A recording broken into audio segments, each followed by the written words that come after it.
Robin Josh. We gotta get it like WFAN style, like Boomer and Carton. They sing everybody. Boomer and Carton, freaking Craig and Evan. They sing everybody's intro music as it's going. They used to be great at that. Yeah, we need a good one. Good little. We're all good. All right, gracias. It's the homie over there, the guy who sets us all up. It's the man behind the curtain. We can talk and make the world a little dumber. Dumber, wiser, happier, more angry. I mean, yeah, let's just see where it goes. The whole range of emotions. Well, I feel like with all the topics that we've got, let's start off with a nice, happy. Hey, if you have a happy story, I'm all for it. I mean, we were just talking. I mean, looks like the NBA is probably gonna try to come back now, August 30th. Is that a happy story? I mean, it may not be happy, but I mean, at least it's not not a big NBA guy, so. I mean, but. And I hear you. Baseball's coming back. There we go. I'll take that. I mean, we're not dwelling on freaking pessimism here. I mean, no. We don't want. No, well, we do dwell on it, but we try. We make an attempt for about 5 minutes to talk about the happy stuff, and then it just circles descends into everything that's wrong with the world. Basically, there's no avoiding it at this point. I mean, but yeah, baseball. I'll take a 60-game season. I would take even a 40-game season. I mean, could you imagine the crowd? Wait, no, there are no crowds. Yeah, wait, I mean, that's so weird. It's something I can watch maybe football and basketball and stuff like that without crowds. Baseball is one of those things where I feel like it's just supposed to be there. You need something because otherwise, baseball's already got that problem being a quiet, kind of slow moving, which I've always thought is BS. Because I'm like, you take any soccer is literally the most boring sport if you want to talk about like an actual results in terms of event, but that it is obviously if you actually watch a soccer game, it's eventful. I like soccer. I love World Cup soccer. Oh my god, yeah. Even though literally the result could be 0-0, so officially nothing happened, and I wasted 2 hours of my life and I looked like an idiot. But it was fun just watching that guy take the ball from that guy and then take it from that guy. And you know what else is another element there though? Like a football stadium is just a football stadium. You're just going to that for no reason, but like a baseball stadium, like you're meant to be there and walk around, and it's like an experience. It's like an element of the game almost, where you're supposed to be there and like enjoying it. It's that's all. Yeah, super. I mean, football stadiums. You build a stadium now with like a theme park built in, or but like it's almost a sense like. No, I know what you mean. Baseball, it's like a leisurely game. You watch it, you get up, you walk around, you talk. Right. You do a lap around the ballpark. No one watches 9 innings straight. Exactly. And if it goes in extras, God help you. But I'm probably one of those few people who does watch almost 9 innings. But you can never watch a full 9 innings. You know what I mean? But that's really any sport again. Yeah. Like you go to a basketball game, you arrive 10 minutes late. Me personally with football, I mean, I make it a point to watch everything. I mean, if it comes to, I mean, yeah, okay. No, fair enough. If you're the avid fan and you got to make it a point though. Still, you know what I mean? Sport, yeah, but like I get what you mean. I mean, baseball, it's one of those things where it's like you get up, you take a shower, you miss an inning and a half, 2 innings. I mean, it's part of it. You come back, they scored 5 runs. You're like, all right, how did that happen? But you check the box score. Yeah, that's it. And now you can rewind everything. I mean, everything, you don't miss anything anymore. Because do you remember like 20 years ago when you were a kid? Yeah. There was no rewinding things. Like if you missed a show, you missed the show, bro. That was it. Like you had to set your time at like 8 o'clock, whatever, 9 o'clock when the show came out. You had to like look in the TV guide, see when it was coming out. You had to prepare for like an event. And then you had to be there. And you had to sit through the commercials, or that's when you went to the bathroom maybe or something like that. But there was no pausing and rewinding. Or you want to talk about products of its time? I'll give you 2 of them. I mean, I used to watch WWF back in the day, and it's like you said, if you missed it, you missed that week's Raw or SmackDown or whatever. And back in like '98, I still had a bedtime product of its time. Parents used to do that, so I used to have to record that every single week so I would not miss it. So I'm like, wait, what was this? Record what? Because basically Raw used to be on 9 o'clock to 11 o'clock. I used to have to go to bed at 10. So back when I was in elementary school, like you said, if you missed something, you missed it. So I used to have to record that last hour of it. So that way I knew what the hell was going on. Well, that was the thing. When did recording come along? I don't know when TV like that. So what was it, TiVo originally or whatever? Not even that. I used to pop a tape into a VCR. Man. Oh, you went hard. Like this was old school, like Sega Genesis N64 days. That was when the TVs, I remember, were built into the giant wooden. I love us talking about like we're old guys. Love this. But when they were built into the wooden frames, you know what I mean? When they were huge, obviously the TVs, they were still big mammoth things. And then they were built into like a giant. I remember we had like one of those. It was like a desk almost, and giant wooden frame, and the TV was in the middle. It was like a piece of furniture. That's exactly what it was. You could sit on it. You know what I mean? There was woodwork put into it. Yeah, there were cabinets next to it. All that. You used to have to open up the cabinet to change the channels. Yes. Good old days. That. Yeah, I know. We're old enough to know that. I'm pretty sure everyone or most people had a grandparent that had that TV up till like 2015, where it's like, what are you doing? Oh yeah, absolutely. Or the computer, or remember like everything was so big and bulky. Now they got these slim, tiny things. You know what I mean? Yeah. And it happened like overnight. Like first of all, they found the magic. Overnight they figured out how to get rid of these giant clunky things and make them these tiny little slim things. I mean, look, I've always thought that's fascinating in terms of business. Like, how do you find that center point between like, okay, do I make a new product? Or, like, what do I hold back in terms of, like releasing this new line? Like what gadgets or gizmos, what bells and whistles, you know what I mean? Or, or do I want to like go with like something, a whole new product that's revolution? You know what I mean? You got to keep, because there's always going to be competition that comes along. That's usually what, gives us better and better quality, right? As a new company comes along, they do it a little better, a little different. Then you say, okay, I got to step my game up. And then, it's a constant kind of back and forth. That's why you don't want to have a monopoly on anything. But isn't it? I always thought that's fascinating. Like you might like if you get PlayStation versus Xbox, right? You literally just told the story of Nintendo when they had to make the jump from the N64 on cartridges to finally have to go to GameCube where they were using discs. I mean, because Sony came along and basically they pushed them further, and Microsoft got into the game. So. Yeah, and I know somebody used to, like some history teacher or something like that in high school used to just make this point constantly that like, all the business companies, they're 5 years ahead of where they are now. They're always, the PlayStation 18 has already been built and they're holding it back. And I don't think he meant like a conspiracy way. And in a way that he's right, but they don't also, it's kind of like the concept car idea. Like, it's usually never the end product. Concept cars, I never understood that. They always look so much cooler than the actual piece of garbage. It might also come into play. I mean, you see like this sports car and they come out with a station wagon. Well, I mean, practicality, but also profitability probably comes into play big time. I mean, yeah, but like take like Elon Musk, he's like trying to like at least actually try to whatever he rolls out as a concept car, he then tries to actually make that thing. Like, does he fail with his bulletproof window tests or whatever? No, but I mean, like that's one of those things where it's like he probably is in it for the right reasons, but the majority of like automakers, whether they're American or international, they probably could make a more efficient model. I mean, especially when it comes to gas mileage and stuff like that. But it comes back to profitability, and it comes back to, they're tied into this industry who's dependent on them. I mean, there's just all kinds of elements that come into play where it's like it's not as good for them to make, that efficient. And some of the things people don't know, like about history, like you take that perfect example, cars. We run on oil, right? But we had electric cars at the turn 100 years ago.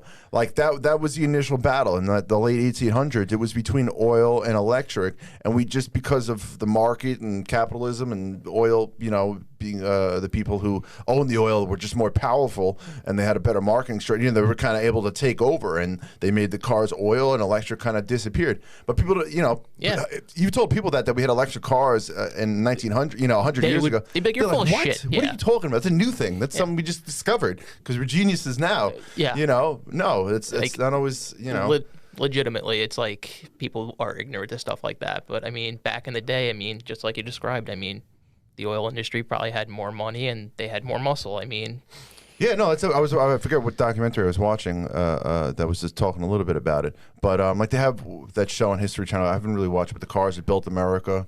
I know the one. They have all those now. I didn't really watch it either, but I watched a little bit. There was, people always wondered like what happened to American cars because we kind of built the original, like we were the car country, you know what I mean? Ford, GM. Even though technically Daimler, in Germany, built the first car. Technically, I don't know this, but anyway, we revolutionized the car, the assembly line. We were the car manufacturers. There was nobody competing. In the early 1900s, we were the first country really to be built around the automobile. Yeah, and then even up until like the 1970s is when it kind of turned because what happened was the car industry, particularly Ford, or Chrysler, one of them wasn't doing too well, and so they went over to Korea and merged with Kia or one of they did like a two-way, used to be a joke. Japanese cars, they were beaters. Like you could buy one for $5,000 and crash it. Yeah, Hyundai was garbage. Hyundai, Kia. Yeah. When I was in my senior year of high school, I was trying to my first beater car finally died. The summer before I went to college, and literally I remember looking in the paper, you could buy a Kia brand new for $12,000, and that was in 2007. But even now, you look in the papers or go online, a brand new Kia will cost you $25,000. Basically. Oh no, they're considered a legit car. Yeah, now, I mean, it's just like we said. I mean, they make these advances. So. Well, that's why when people say like, we shouldn't have bailed out the auto industry or anything like that, you don't know what you're saying. Like, there's just some things you have to preserve. There's some things you have to build. There's some things that are just quintessentially American. Plus, in the long term, GM paid their bailout back within like less than a year or something like that. And not only that, we talk about people being ignorant to history. If you go back and you watch the debate with Kennedy and Nixon, Kennedy was asked about why he felt it was necessary to bail out the farming industry, and because they were going through a recession at the time, and he made the concept that, or brought up the point that the farming industry is the largest purchaser of automobiles in the United States. So if there's a recession in the farming industry, how long before it spills into the automobile industry? Okay. Take a look at automobiles. At that time, steel manufacturers, rubber manufacturers, the oil industry, they were all tied into that. So he made the point of, if you don't bail this out and it goes under, how many other aspects of the economy does it take down with it? There's a big ripple effect. So the same thing with the auto industry. It's like if GM goes down, you immediately lose those thousands of jobs. How many other areas of the economy does it spill over into? And that's what people don't want to take into, Well, that's the more sensible point, which is just, it's just economic, right? Yeah. I mean, you don't bail them out, there's going to be far bigger ripple effects. Okay, but there's also the other point that's just as important in my book, which is just a sense of patriotism. Like, there's just some things that are quintessentially American. Forget, even if the fact that, I don't know, you don't care that much about America, but I don't mean you personally, someone who's out there, and it's like, but it's gonna, it just helps everything. Like it allows our reputation on the world stage to be better, which then allows better products. And then you can there's still. Economics the first point, but there's just some things that are just quintessentially American. Like, you just have to save them. You know what I mean? Like, you couldn't let baseball go under. What are we? You know what I mean? Yeah. Like, they're always talking about baseball teetering on the brink. Like, if they don't have a season, will this be the end this year for baseball? Well, it's going to get eclipsed by everything else. Right. It's already been eclipsed on a lot of levels. But first of all, just the absurdity that when you can't find a way to play baseball, it's like it's a sport. Like, okay, even if there's a reorganization, you could first of all get rid of some teams. Like, why does Tampa still exist? Like, they're a great organization and great, but you know what I mean? Like, there's certain markets they're that struggling they don't financially. Like, what is the point? Like, I don't care. Downsize. They downsize in terms of their stadiums. That's whenever they build a new stadium. I think that's going to they're much smaller, much more efficient. That's going to be a product that's actually going to come out of this COVID crisis. That I feel like a lot of these places are going to realize it may not even be the best idea to be packing 50, 60,000 people into these places, because for liability's sake for them. But I mean, traffic-wise, monetarily, they could probably turn the same profit with having half the amount of people in the stadium. They've already gone smaller, so they might even have to go even smaller, It wouldn't surprise me. I mean, if they had stadiums that were, capped at, 10,000, 15,000, it wouldn't shock me. Well, that would be tiny, but I know what you're saying. I mean, look at the LA Chargers. I mean, if you didn't know that they were playing in a 20,000 seat soccer stadium, would you know?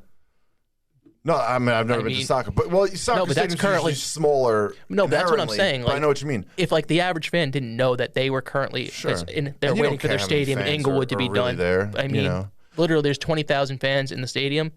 If you're listening, you're watching the game on TV, the crowd still sounds the same. If you didn't know that they were in front of 20,000 as opposed to 50,000, the camera didn't show it, you wouldn't have a freaking clue. Yeah, I mean, to that point, I don't know if I could really sit and watch baseball if there weren't fans in the back. Just it's an element of the game. Yeah, because again, maybe you could get used. I'm sure you could get used to it. You get used to everything. Like tennis, they're quiet and you hear the girls grunting and like that is horrible to hear. But there's something I'm sure you could quickly adapt to it. Golf too. I mean, the same thing. You're used to the quietness. But that is considered a boring sport. You know what I mean? Like these sports that are quiet can be considered boring as well too. Yeah. Like baseball's about going to the game. Yeah. Like I enjoy it more.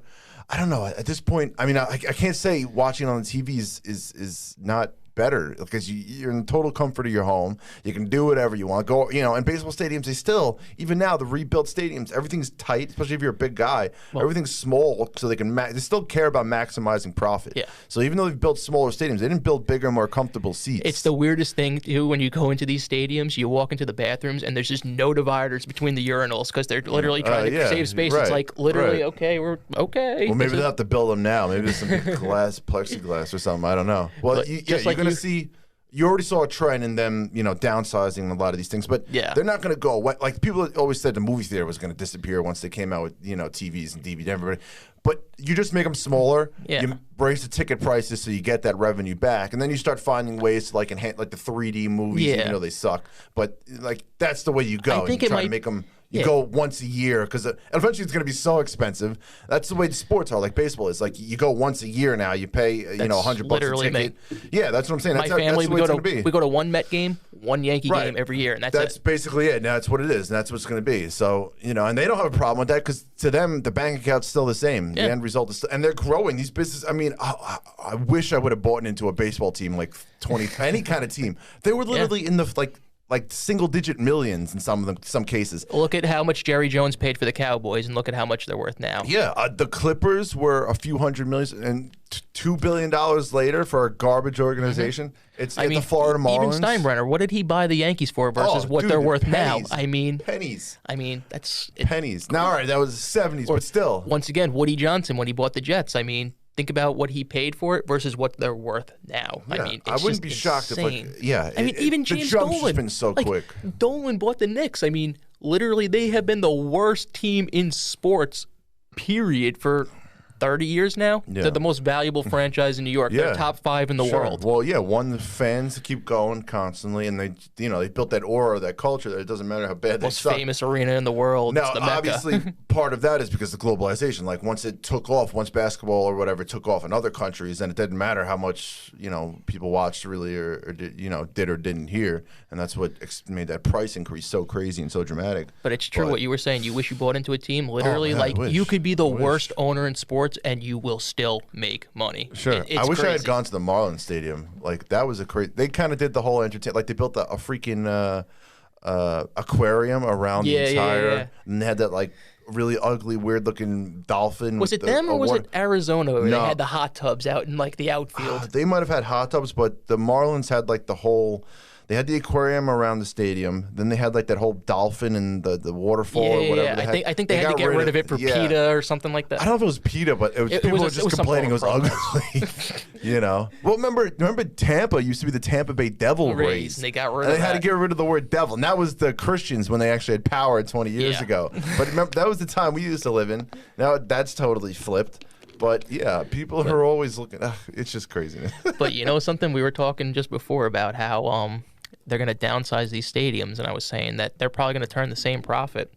It's how can they possibly do that? I was just talking about it before. The Giants gave my dad his money back for his season tickets, and it's at first when we first read that, it's okay, they're actually being good guys about this. Look at this, they're giving you your money back because they're not expecting fans in the stadium. Right. That night I'm on CBSSports.com, and literally I see the article. First 20 rows of the field are going to be covered with tarps, and they're going to put advertisements on it. And we're 13 rows off the field, so they're giving you your money back because they're going to get money from advertisers elsewhere. These guys, they're going to make their money. Sure. Even with less people in the stadium, they're going to make their money. It's just, that's how it is. Yeah. I think the NFL turned a profit of $14 billion last year. That was just their profit. Right. That was profit. And they're a non-profit organization. You do know that, actually. Yes, that's actually, funny. they are technically. They are. The MLB is, too. They're all non-profits. Well, I mean, they could probably claim that because they have so many charities that they donate to or initially, run. however they're set up, they're able to, I don't know exactly how it works, but, they claim non-profit, and they don't have to pay, certain taxes. It's crazy. It's insane how they get away with that. Literally making the point that $14 billion is what they turned last year. Even without fans in the stadium, if they did play, the full, 16-game schedule, 20 weeks if, you go through the playoffs, they're not going to have a preseason, or it's going to be very short in preseason this year. I guarantee you they will probably still be in the exact same ballpark of $14 billion this year, and they will find a way to exceed it next season. These guys will make their money. Well, that's the thing. do you think in terms of like a next season also? Like you're assuming at this point there's going to be a next season, right? Well, I'm thinking that if they play this season, for every league, it's basically going to be just like a trial by fire, basically, of can we do this? What do we have to still improve? What can we still do better? And then next season after that is basically... Well, the UFC helped a lot in that because, number one, right, they were the first ones to kind of get back out of the gate to like, screw it, we're doing this. So, these individual Dana White sports... said those other sports have called him. He's talked to them. Hey, what did you do? You know, so we do have... We can see it can be done, definitely, you know. Right now, for the individual sports like golf, tennis, UFC, boxing, it can be done really a lot easier. For the team sports, like you see the Phillies... Yeah, golf should be easy as hell. Yeah, I mean, the Phillies had an outbreak. I mean... The Phillies? What do you mean? Yeah. Oh, their team. Oh, yeah. No, I've seen that. Some of the NBA team, some of them coming back, like they're testing people now. And they're like, oh, you have it. I think they did like 380 tests. They said 16 players tested positive, which is a fair amount. Still, yeah. You got to assume a lot of asymptomatic cases. People, I mean, I saw a couple NBA players aren't coming. I think Trevor Ariza said, "Screw it, I'm just going to stay home and hang out with my kids." Yeah, I mean, if you got the money in the bank and you can do that, sure. God bless you. I mean, I don't know how their contracts work. I'm assuming they don't get paid if they don't play. But I mean, I think NBA stars are pretty much the high. Well, no, baseball is the highest. Well, soccer. Well, it depends on who you European are. European soccer is the highest paid. Then you go baseball. Then you go basketball after that. I mean, the NFL is the most if you're a profitable, quarterback in football, though, who is the highest paid now player? Is it one of those Ronaldos or Lionel Messi? I would imagine it's probably somebody over there in Europe.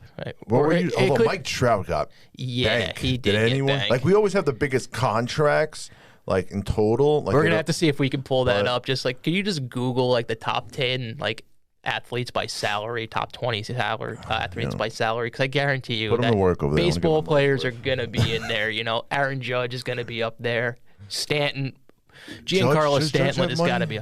Does Judge get paid yet? I don't think actually, no, they didn't give him his contract yet. No, so Stanton will be in there then. Yeah, sure. Stanton, Harper, once he eclipsed Stanton. Cole probably got a huge contract too this year. Yeah, well, they're huge, but again, I don't. It depends on how you break it up. Total contract plus per year. Like, Trout is not going to be definitely the highest. I mean, Harper was making the most in total, right? He passed Stanton. Again, that's just North America, I think, though. Yeah. And then Trout eclipsed him by $100 million. And Trout's got to be number one. Yeah, but remember when Harper was negotiating because like they thought so many teams were going to be interested, and it was just the Phillies, and that's basically it. Or you can try to eke your way back to the Nationals. Oh yeah, he thought he was going to have this big, huge market. He was looking for $400 million, I think, initially, right? I don't know. I think he just wanted to beat Stanton's overall because that's all he ends up doing. He just ends up beating it by like $5 million, like 335 versus that was totally token. And his is spread out over 13 years, so he's not getting that much per year, which helps the Phillies. And then he wanted Trout to come over to the Phillies. Remember? I don't remember. That's right. He's like, hey, come on, we set up a mega team over here, and then literally like the next day, Trout signed for $430 million with the Angels and spat right in Harper's face. And his is, I mean, dude, $100 million more, and Harper set the record. Yeah. That's insane. $430 million. Mike Trout, like, people don't realize it because the Angels have been such like a mediocre team the last few years. You got it? What do you got? Oh yeah, here we go. But literally, he is so damn good, and the Angels are just mediocre, so he gets overlooked in so many aspects. Can we trust this? Can I trust you? All right, I'll trust it. Let's see. What do we got? This is Forbes list. This is 2020. It says I'm gonna take a guess. It's either gonna be Messi or Ronaldo for the top 8. Well, it says here. It says. I just want to make sure. So this says Roger Federer. Actually, yeah, we didn't. Well, golf and tennis, they probably bring in a ton of money too. Yeah. It's kind of an odd. That. Oh, his seems to be off of endorsements. It says earnings 106 million. But that only $6 million in salary, $100 million in endorsements. Okay, that's insane. So basically, none of your money comes from playing the actual sport. Actually, yeah, I could see that. That's insane. Only $6 million from $100 million from. Well, okay, you left out Tiger Woods. He's still up here, but number 8. I think he used to be 1 for a while. Probably. But it says here. It says Federer, Ronaldo, Messi, Neymar, LeBron. Yeah. Steph Curry, Kevin Durant, Tiger Woods, Kirk Cousins. I remember he did have a huge contract. He got a fully guaranteed contract. And then Carson Wentz. Too. What? I'm confused by this list. It sounds insane. Carson Wentz did get a big contract, but I mean, he's hurt every year. It says career earning. I don't know. This is 2020 list, so I don't know if it's a projection essentially. Kirk Cousins, he did sign a huge. He signed an $84 million fully guaranteed contract. It was the biggest at the time. Yeah, biggest fully guaranteed contract, and he's actually probably going to re-up with. I don't know if he did already re-up with the Vikings. I think he actually did re-sign with them this offseason. See, so number one, this is a sorry. So this is a this is both. This is taking complete career or season or year earnings. Excuse me. I would put them both. But in the same endorsements plus salary. You know what? That's fair because you know what? These athletes, they have the same advantage of making the same. At the bottom, Carson Wentz is making $60 million. He's basically the opposite of Federer, making $60 million off of his, or $55 million off of his contract, but no endorsements, and $4 million in endorsements. Kirk Cousins only got $2.5 million endorsements. But how does that work? How is he getting $58 million off of his contract? And Tiger Woods is only $2.3 million for his salary earnings and $60 million in endorsements. That's insane. That's right. Like, talk about playing the wrong sport. You know what? If lucking out, I can look up salary caps in the NFL and break down. See who's what on what team, but I know they get really screwy there. Million? That something seems like I don't remember hearing that. You know what I mean? You know something like maybe some of the quarterbacks. I don't know. Maybe some of the quarterbacks are getting between 30 and 35 now for the top tier. I think Dak Prescott is going to sign his franchise tag. That's going to give him like $28 million a year or something like that. So it wouldn't shock me if it was somewhere up there because of bonuses and like incentives tacked on at the end of the year. Screwed up though. Kirk Cousins getting $58 million. That does seem a little bit crazy. Unless you really knew football, you know who the hell Kirk Cousins is. You're like, why isn't Tom Brady on there? Carson Wentz. I remember when they got that contract too, and they let Nick Foles go. It's like, but I was somebody, Colin Cowherd. I watch him once in a while. Yeah, he was showing like Carson Wentz's overall kind of stats. They're some of the best stats in terms of like wins and complete, and actual like he's been far more efficient than Aaron Rodgers. Actually. He's been very efficient. His problem is that he always just gets hurt at the worst times. Yeah, I think he's still searching for his first playoff win. So yeah, I think so. It's literally like 3 or 4 years he's been hurt when they got to the postseason, where it's like, nothing. He's kind of like a Mike Vick in that sense, where it's like he's great for the 8 to 10 games he's on the field for a year, but the Foles run was insane. That was just insane. That makes you feel like crap. But how does that work with Nick Foles? How do you go win the Super Bowl and then they're like, yeah, but you're still not that good? Like, talk about a hell of a fluke run, right? It just doesn't add up. And you're right, he's not that good still. You know what I mean? They made the right decision in terms, I think. Sometimes it just happens. Look at the Giants in 1990. They had Jeff Hostetler replacing the injured Phil Simms, and they had Otis Anderson replacing the injured Rodney Hampton, and they still found a way to beat the Bills, who were supposed to beat them by 40 points. Now you're going too old school for me.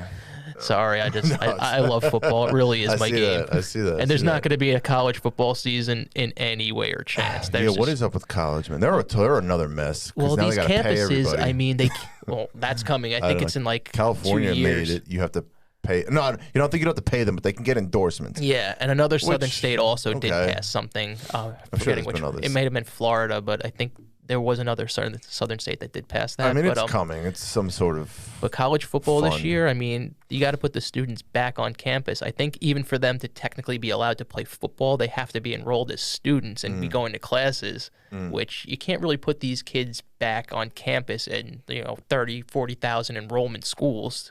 And with Clemson football, you look at them, they had 50 people that tested positive as student athletes. 21 of them were football players. So wait, what are they?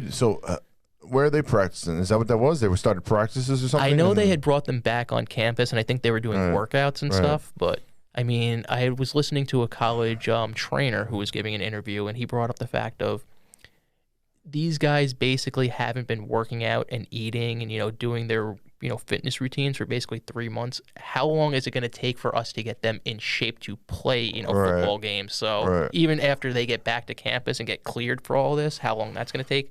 It could be a year or two before college football comes back. The whole situation is just, I felt so bad. Like when March Madness got canceled, I'm like, oh, these kids, like I'm a huge Notre Dame fan. And you see these kids even on the island. Their parents are driving around with their cars, with like all the signs on them. They're trying to do whatever they can to give them like blew up, graduation. Right? I hate the people that come by with in the roll of cars and the horns and It happened in my house. And I've done it as I'm like walking by someone's house and like walking the dogs, and they don't give a crap. They just honking away. I almost started like a fight. I was like, what the hell are you doing? You know something? I sent. You know what? They lost their graduation, and that's what they're gonna do. No, okay, whatever. Dude, it's terrible. It does suck for them. They lost their prom, graduation. I mean, it's a weird ass time. No, it is really rough. Although you don't get any do-overs. So we were looking for a happy story. I read on a blog earlier this morning, a teacher had posted, one of my students renamed himself Reconnecting ... and pretended to be having internet problems so that he can get out of being in class. He literally just changed his username to Reconnecting ... It's wow. like,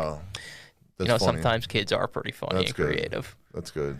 That would have been me. But they caught on, I guess. Obviously, they could see that you're connected. I mean, it's just your username says this. It probably took them 20 minutes before they realized what was going on. But well, you got to assume this is going to change the entire landscape of the college game. Hopefully, for the better. Of colleges in general, I would think. Like, these are just money-making schemes, and hopefully, like, colleges in general, or just college sports? No, colleges in general. Yeah, I mean, I was reading an article about how they got to change the entire dorm structure. They're literally going to get rid of dorms, basically, and they're just going to everything's going to have to be single occupancy. Yeah, no more the doubles.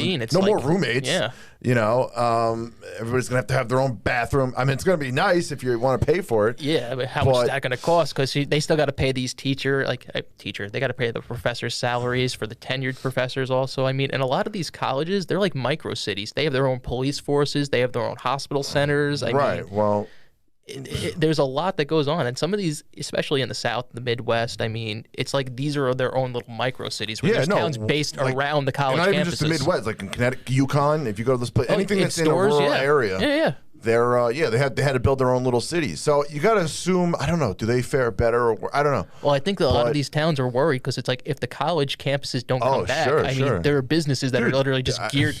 Even look at Hofstra, like those bars, Dizzy's and freaking whatever they're named nowadays. Yeah, they're gone for some of them are gone for other reasons. Like they eventually got like run out of town because they were serving underage kids constantly. Yeah, but I mean that's another factor, but it's like the same concept. How many of these businesses around all these colleges around the country that they're not going to be able to survive if the universities don't reopen? Of course, you feel bad for any local people who's they rely on it in terms of jobs. It's the same problem with the stadiums and all the sports. I mean, that's why you got all these. It can't go on forever. But I hope it's going to change the landscape for the better in terms of colleges. Like maybe there won't be as many all these foreign students where they're taking all the spaces. And then they're maybe more in-state kids will go to school, and people will stay closer to home, and it'll reshape. Universities won't be. They're extortionists. I mean, especially for the short term, when parents realize, like, I'm not going to pay $20,000-$30,000 a year, or you're not going to take out a loan for that much if it's going to be safer for you to sit on a computer in our house and just do it from home. I mean, right. I mean, and it's a very real chance coming up, it's like when the next term starts that you don't see a lot of foreign, why would Chinese students come here anymore? If they're also right now, I mean, a lot of places, I mean, it's like we still have a travel ban on Europe, and now the word is that Europe wants to put it on us and China. I think the stipulation was if China allows EU residents in, then the EU will allow Chinese citizens in. I mean, I know we have some flights going back and forth from China for various There's reasons. I mean, you still have supply chains that have to be operating.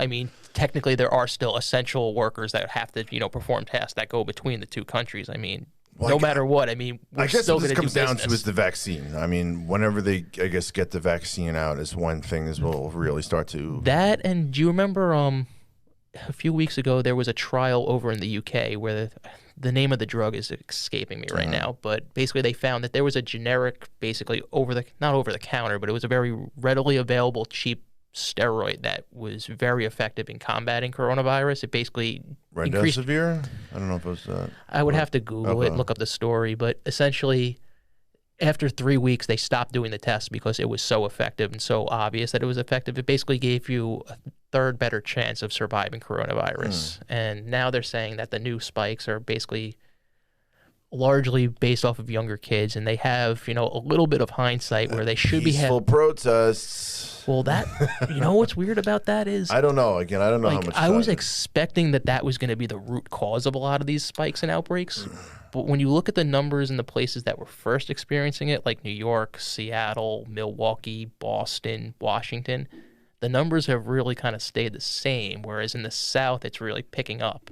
Yeah. Now, there's a difference, obviously, between people getting it and people dying from it. Like, if a lot of young people get it, well, that's it what they're saying. It's like the number of cases going up, but the death rate is still technically declining. Well, we know it lags behind because obviously people don't die until like a couple weeks later. Usually, you usually don't show symptoms till 2 weeks later. So sometimes, yeah, but yeah, I mean, it did pop up magically after the protests, but I also, I don't know why is it happening in the warmer climates if I the do have a UV theory rays tend to kill it. I don't know. They don't know anything. I don't know anything. Nobody knows anything. Nobody knows anything. That's the only conclusion I can draw. The only conclusion that I have actually drawn is, I'm not a doctor, I'm not a scientist, but I've seen these videos where you have people, and not just like waiting in line, if they're eating in restaurants or just, waiting for valets, they have in these warmer places those fans with the mist and everything. Mm-hmm. And generally, I mean, you think that's what blows it around? Well, not trying to like get into a political debate, but a lot of these places, I mean, people are generally not wearing masks. So if you're sitting outside at a restaurant and they got these fans that are blowing mist, we know that the disease or the virus survives in hot climate and moist climates. So basically, you have high heat over 90 degrees consistently. You're pumping moisture into the air, and then you're blowing it in people's faces with no mask. No, and they're sitting there for an extended period of time. I mean, again, I don't. I mean, that's just in general. I'm thinking because you see these things are prevalent in Southern California, Arizona, Texas, Florida, Arkansas. It's not that they don't exist in the Northeast and the Northwest. They're not as prevalent when we're sitting outside eating. That's one area that I think it might be coming from. Why we're seeing spikes in these areas, but I'm not a fucking doctor. I'm not a scientist. I did get to go out and eat actually the other day at a diner for the first time. Did you eat in the parking lot, or you got to sit in the parking lot? Yeah. Yes. Well, my mother was avid that she wanted to go out and eat at one of these, diners and eat outside. So we were in the parking lot. It wasn't bad though. It wasn't bad. Yeah, I mean it's at least this time of year they can do that. Thank God. They can kind of recoup a little bit on that. Yeah. sense. Well, that's the thing. Again, supposedly UV rays kill it. It's effective at least on it. So you would think when people are in these, southern states, especially where it's particularly hot, that they wouldn't be as vulnerable. I don't know. I mean, I don't know. I don't know if it's connected to the protests. You would assume all these people on top of each other. I think it definitely had a lot of impact. The protests. Yeah, I don't doubt it. Now it seemed like a fair amount of them were wearing masks. So either the masks are not effective, or I don't mean. Like, there was a lot of craziness. Who really knows? I don't think you're going to get a good read on it. Literally, and there's so many scientists out there, and so many of them have different philosophies, but it's like there's no definitive, but there are certain things that I feel like we've kind of like picked up on. Like I was just saying, they had that, generic steroid that they found was very effective in combating coronavirus, but there's still a lot that we just don't know, and this is really the new normal until we have a general vaccine available to the public. And that's okay. Again, like I was saying earlier, I think people just want to know. Again, if you don't know, then just say you don't know. Yeah. Like, don't play games or, say one thing and then, the next day say another thing. They don't want to hear that asymptomatic. You can't let it slip that asymptomatic cases transmitting from person to person is very rare. Yeah. When the WHO said that, the ladies, and then you walk it back. Like, you can't make that kind of mistake. They did the same thing where it's like it lives on surfaces for like up to a week. And so much craziness. So there's a lot of masks, stuff that's again, the mask is the biggest thing. I think that I do think it actually is now effective, they say yes. 33% of people, I think they can be effective in terms of saving at least like another 33% of people or something like that who might die. My opinion on it is if it's, something, if it's going to help, it doesn't inconvenience me at all to wear. No, right. But that's the thing. Is it going to help? Like, is there hard evidence to it? Until they can say to me that it's not helping, that it's going to be harmful, I'm going to wear it. No, right. And that seems like the sensible thing. But then there's the other side that's going to say, well, it's an inconvenience. Something. I would like to think that irregardless Republican or Democrat, even on Long Island, people kind of have a general sense. If I'm stopping at 7-Eleven, I'm going to put a fucking mask on. If I'm going to a gas station, I'm going to put on a pair of gloves. But at the same time, like, that's such a, it's like I'm only stopping in for 1 second. You know what I mean? It's like I'm just going to fucking put my mask on. No, I hear you. And I get both sides. You know what I mean? Because now we're how many months into it? Almost 4 or whatever. Basically. Essentially where people have started to get sick. Yeah, I mean, it's a lot. I mean, I don't want to live like they do in China where they're wearing masks constantly. I don't either, but I mean for right now, it's just kind of I get it. how it is. And you know what's nuts? I remember back in, I guess it was January, I was going to a job interview in the city and seeing like the first few, random stragglers were just starting to put on masks and stuff like that because it was blowing up in China. And I remember, of course, I get into the building and wind up having to get into an elevator with 3 or 4 Asian people, and they're all wearing masks. And I'm like, I don't know if, how I should be feeling right now. I'm not going to try to stereotype, but I mean, this is freaking me out. I'm going to try to stereotype.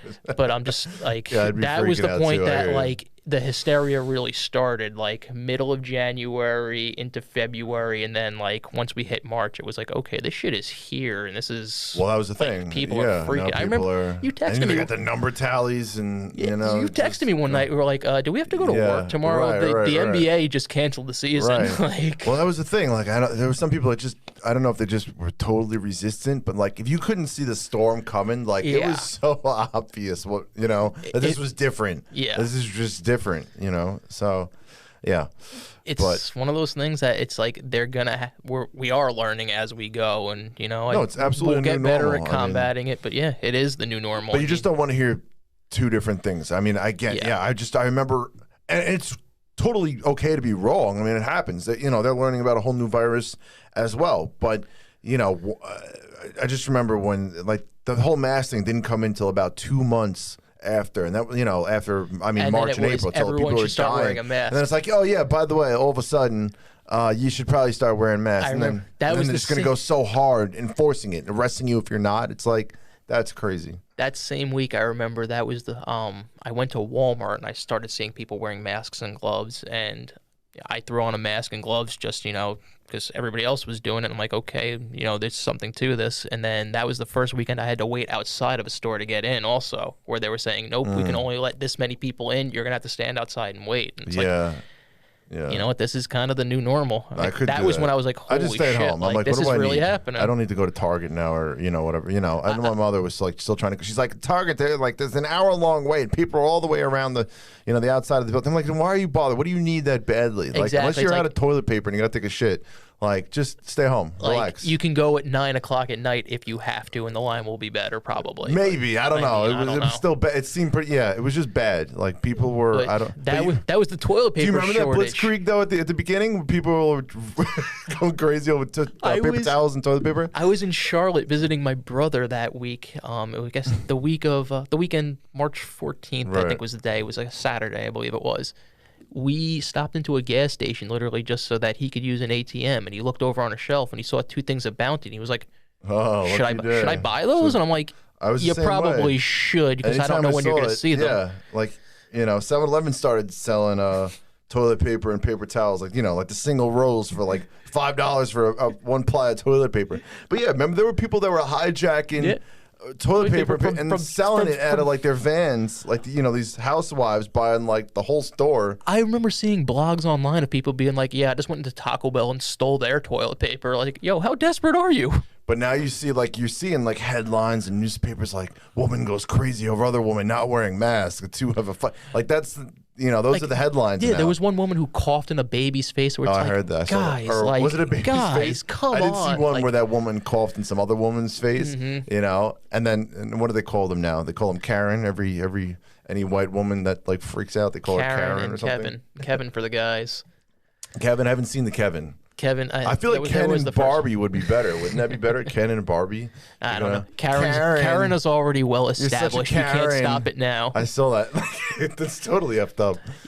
What would be the like black version? I don't know. I don't know if that exists. I'm not touching that one. LeBron and Shaquanda.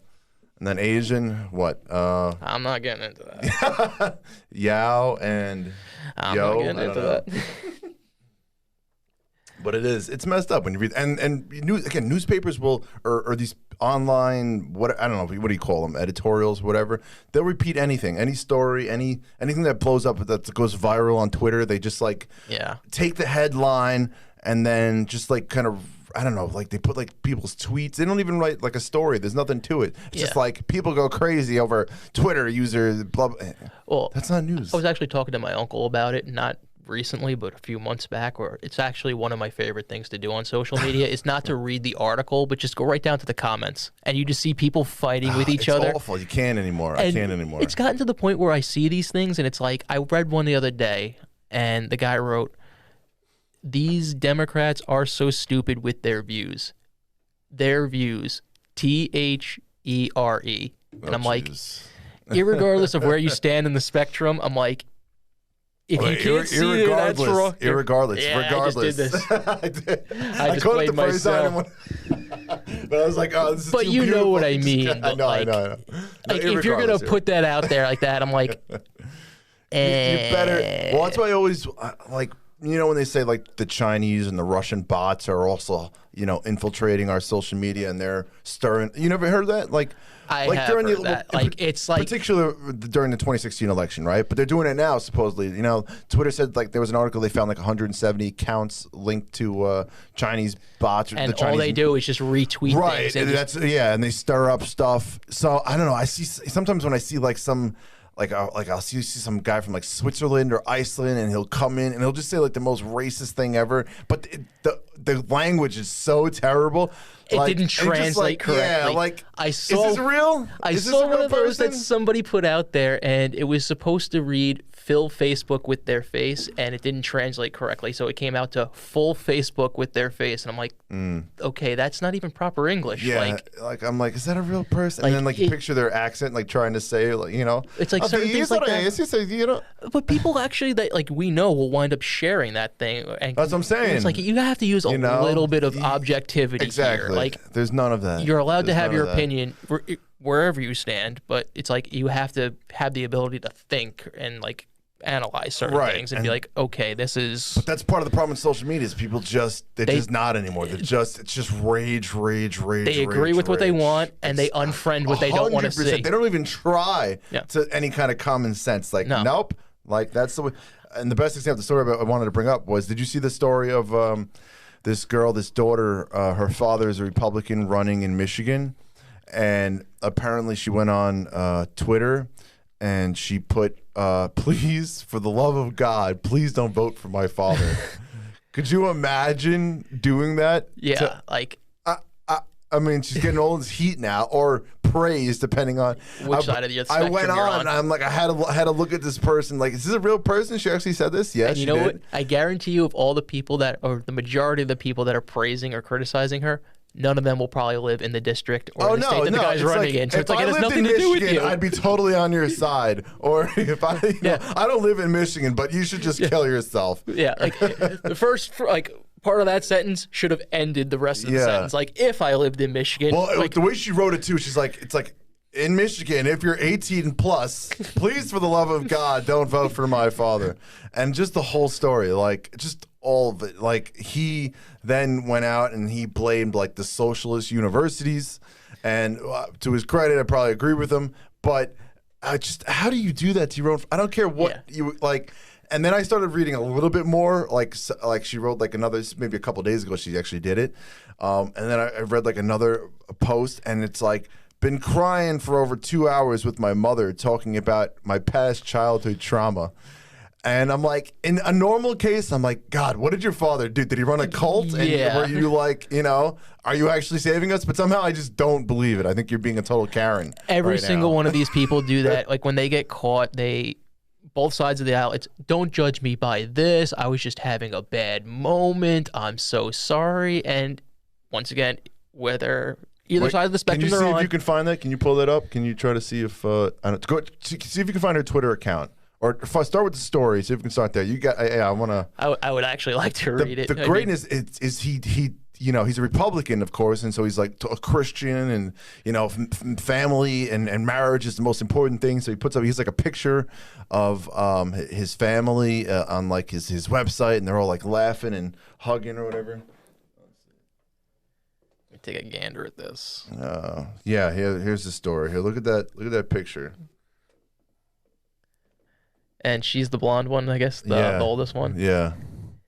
You know what? This would look like a family. They almost kind of remind me of the Palins, where it's like they would have this drama going on here. They just look too picturesque and like. But could you imagine just selling out your father? Like, please, for the love of God, because you know it's going to blow up into a national news story, and it's going to go viral in two different ways at the same time. Right, but you're tearing your family. Like what about your brothers? And you you know what? You see something like that, and I'm not trying to dive into it, but have you heard about the book that's coming out, The Art of Her Deal, about Melania? Tell everyone. There are just certain aspects where I'm like, did you not have this discussion before you decided to get into the race? Wait, what's this book about, Melania? It's called The Art of Her Deal. It's coming out. And really? Basically it's supposed to be about one of the aspects of it is she used the time during the inauguration when she hadn't moved to Washington to renegotiate her prenup. Whether it's true or not, would you take something like that and that story that you're talking about with this girl and her dad, do families not have discussions with each other before they decide to get into politics? Like, wouldn't it behoove these people to get all their ducks in a row? Well, yeah. Well, you would think. Now, it's always obviously a tough thing. I was thinking about this yesterday after this girl put this out. There's got to be a lot. I mean, thinking about the Trump family. Thinking about the kids. And now he's got his niece. He can say he's getting into it. Like, but they didn't know all this was coming. You just can't see it. And they've got it particularly tough. I mean, the amount of hatred and vitriol that goes their way. But even so, I mean, with them, it doesn't excuse it. Them even more probably should have had a discussion of. Oh no, I'm sure that they did. But Daddy also promised them all. She's got her high-profile job in the administration right at his side with her husband. And then the rest of them, it's like, oh, you can go run Daddy's company. Like they got a pretty sweet deal. I think that was another aspect of the book was that Melania or Ivanka was pushing for the office of the first lady to be changed to office of the first family, and apparently Melania wasn't having that at all. So I don't know. Yeah, God forbid. What does she do? Do anybody know what she does? Melania? Yeah. She shows up every once in a while. They showed some creepy video that they made of her like a week ago where it's like the camera's really far out. It's like, like really cold, and it's just her alone, like stiff as a board on a bench, and she's speaking with that thick whatever Croatian accent she has, and it was awful. I was just like, oh God. I think she comes off really as somebody that never expected to have to do this, and she's trying, I guess, as best as she can, but she's just I'm sure it's not easy. Where she's just like, fuck, is this over yet?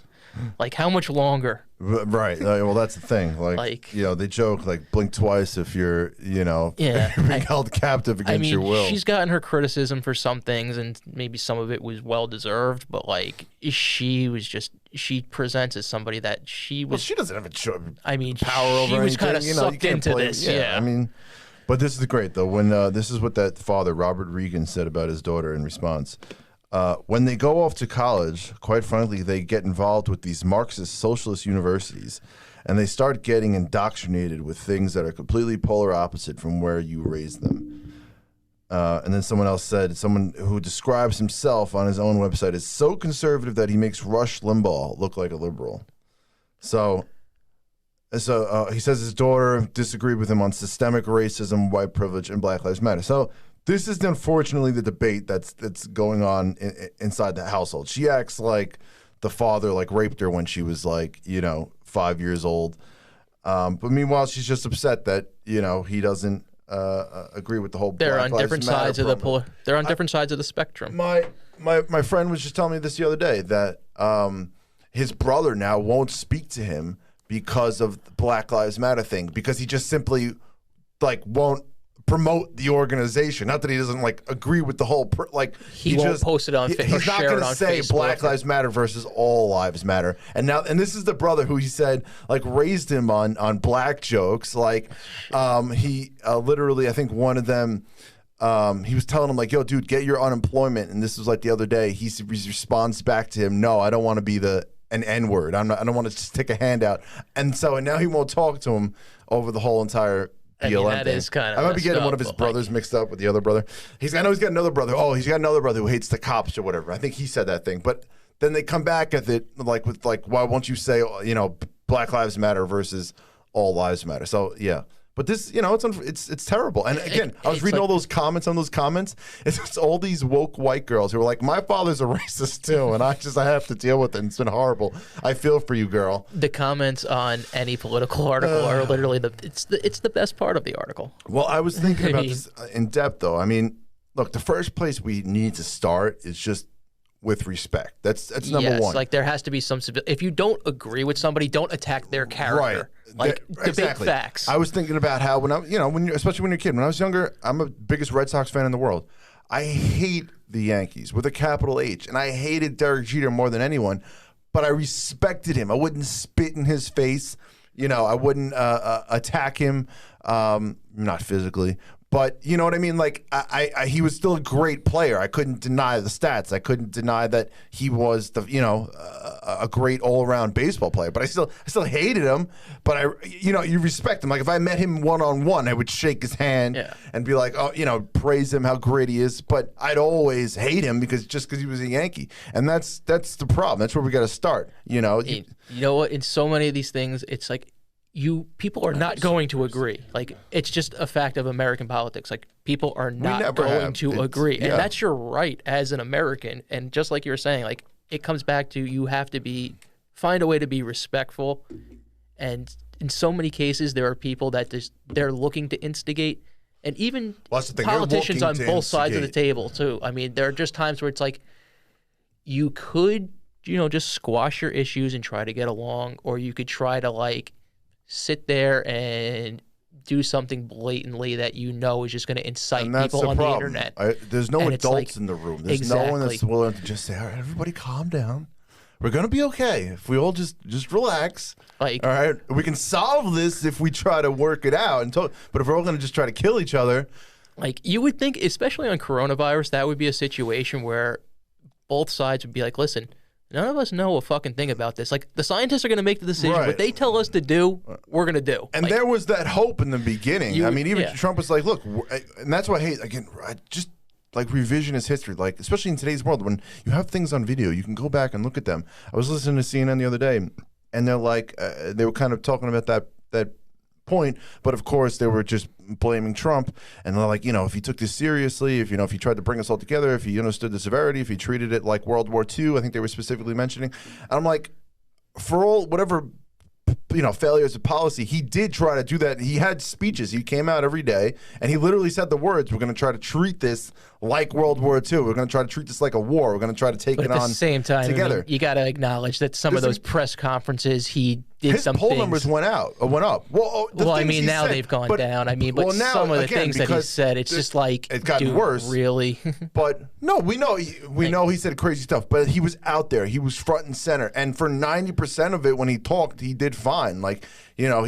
Sometimes people just want to see a face. You know what I mean? Biden's, at the most crucial time hiding in the basement because I don't blame him. That's just smart politically.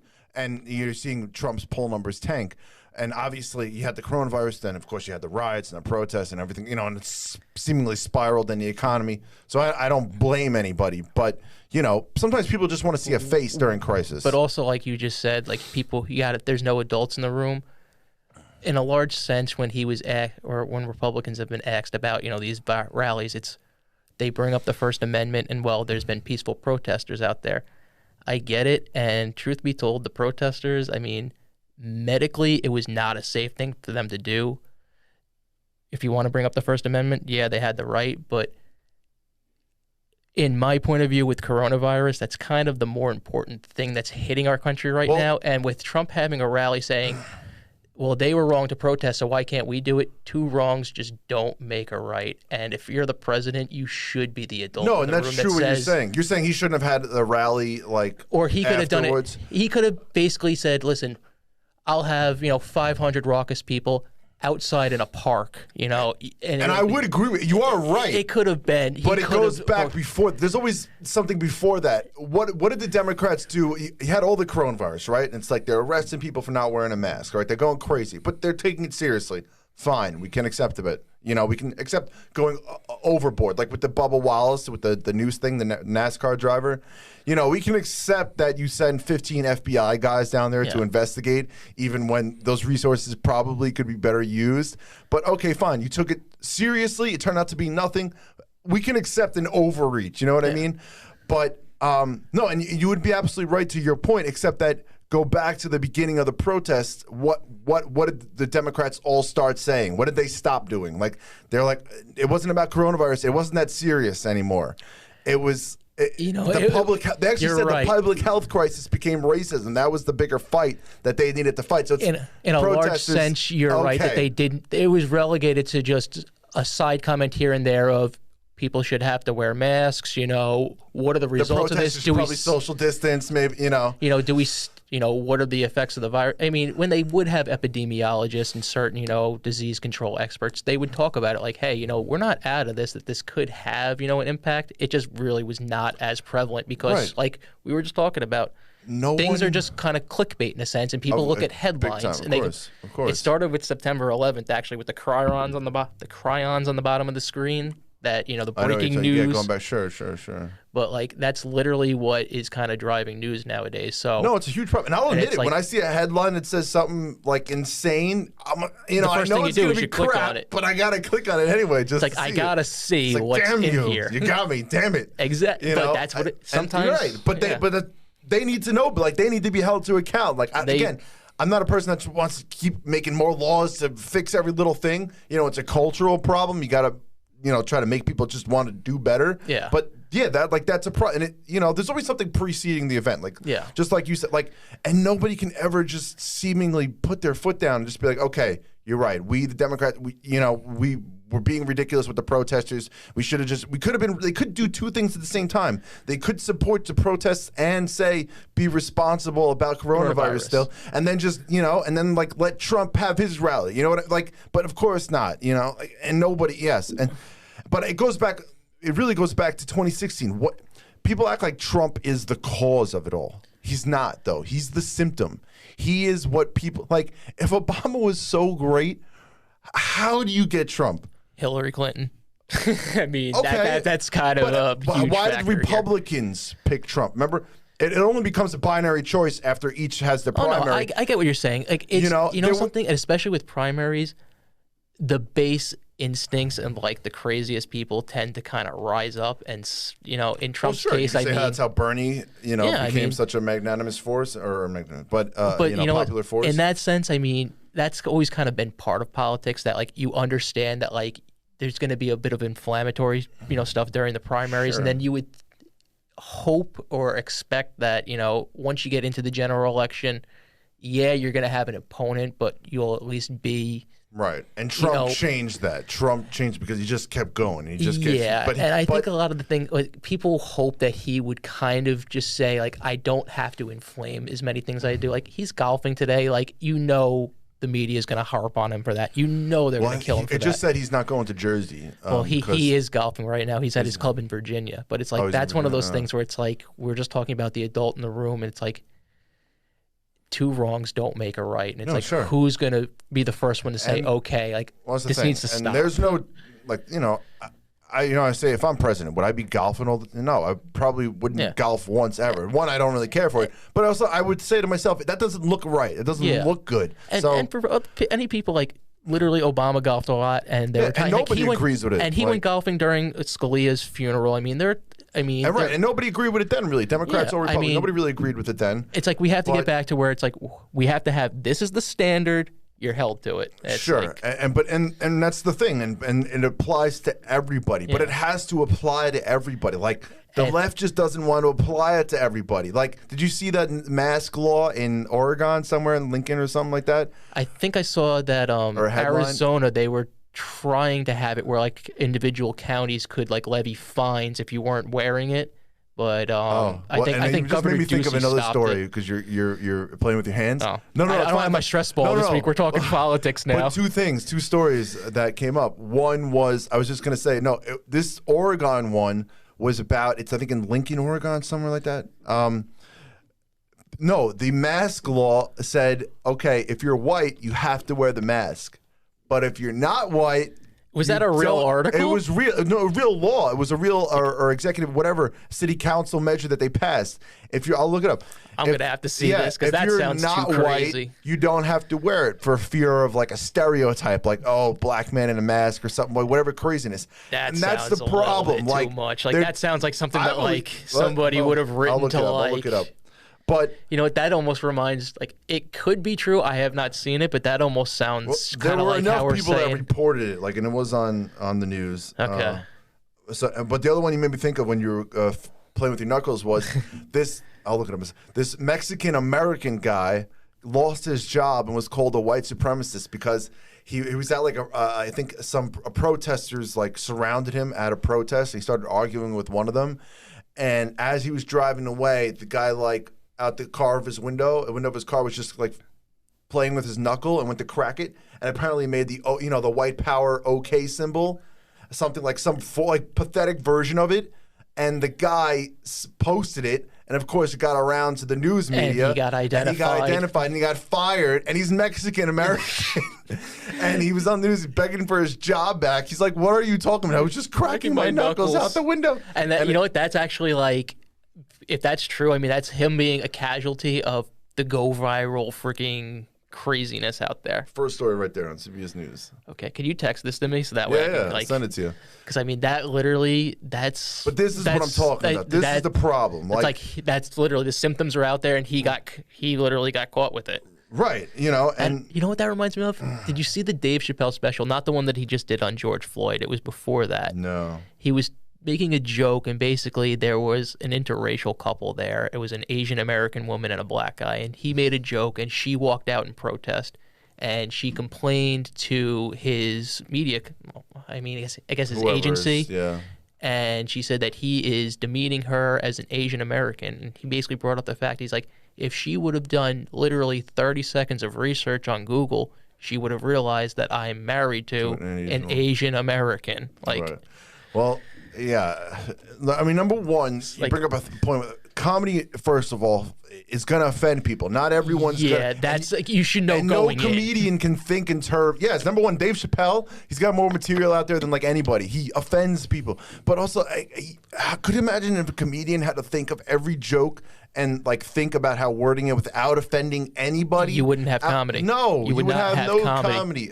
Yeah, like literally, like comedy is laughing basically at stereotypes or like stories that you relate one of the to. Most, I mean, that's like racial jokes and making fun of stereotypes is one of the most prominent things that you do in comedy. And, it's not right in society, but when you put comedy and people's background and you put things into context there, I mean, you have to be able to look at that as comedy and not somebody trying to start a fucking race war. Right. I mean, and it's just, there's too many people like we're talking about, left and right, and they're just these trolls on the internet just trying to start shit sometimes. And they're winning. That's the problem, is the craziest, loudest, like, the whole defund the police movement. Like, no, our leaders are supposed to say, okay, hey, we're having a moment here. We're lashing out, but we're not just going to abolish them immediately. Yeah, like, we can think about redirecting some funding, right? But like, we can just look at everything, but not just. We can't just abolish it, right? Right or wrong, even at the sake of you just don't do anything on a whim, like. Yeah. People are heated. They're having a moment. Politicians, again, they're supposed to be and say, okay, everybody calm down. We'll look at this rationally and see if we can't, move some resources around. And they are looking at that stuff. So I won't say that there isn't, maybe that's some good. That won't come. But just like Minneapolis, just abolishing it again. I think it's more complicated. I know the city council voted 12-0 in Minneapolis, but Jacob Frey, I think, if he vetoes it, I don't know. They're still. I think all they can do is put it on the bill in November on the bill on the ballot. Yeah, on the ballot in November, and then the people got to vote for it, which I'm assuming they're going to vote down because that's just insanity. Like, did you see what happened in Seattle where they had free Chaz, the autonomous zone, and then finally after like 2 weeks there was a shooting there where it's like, right. Did they move in yet? They've moved in and they've taken things back. Did they? Yes. Okay, because I heard Chaz was moving out. People were like laying down in the street in protest where it's like, you know what? You had your moment. Like, no, like you've had your moment. Like, we've realized, okay, we can be, better as a society, but shootings and emergencies will happen, and police are going to be required. Yes, I mean, yeah. like, and again, they're most needed in bad communities. yes. Like, again, and Like, it's not to say that you can't. That they don't.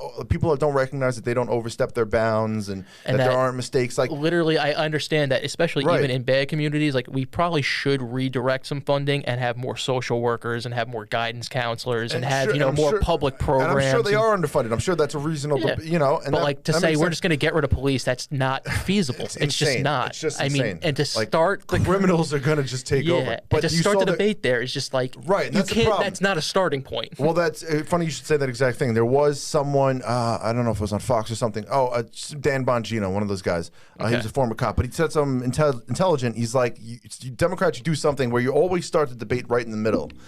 Like you don't. You don't go back to the beginning and look at things in their entire context. Like, you always like defunding the police movement. You just kind of starting right in the middle. Like, you gotta look at everything in a broader context. Go back in time. And I think it's more to that, like, cooling off. Like, just you don't do things on a whim, especially not politicians. They have to make incredibly hard, difficult decisions, and sometimes you have to make decisions that hurt a majority, or decisions that don't always look good in terms of optics. That's what an adult in the room is. Like, that person is going to have to make life or death decisions. They're not always going to go right or go well. It is just like things are inflamed right now, and especially with the election coming up, so many politicians are just looking to be like, nope, your fault, your fault. Exactly. And and that's part of the process of the election right now. But it's like so many people, I feel like, just wish that we understand that yes, there are things that are wrong with policing. We need to reform it.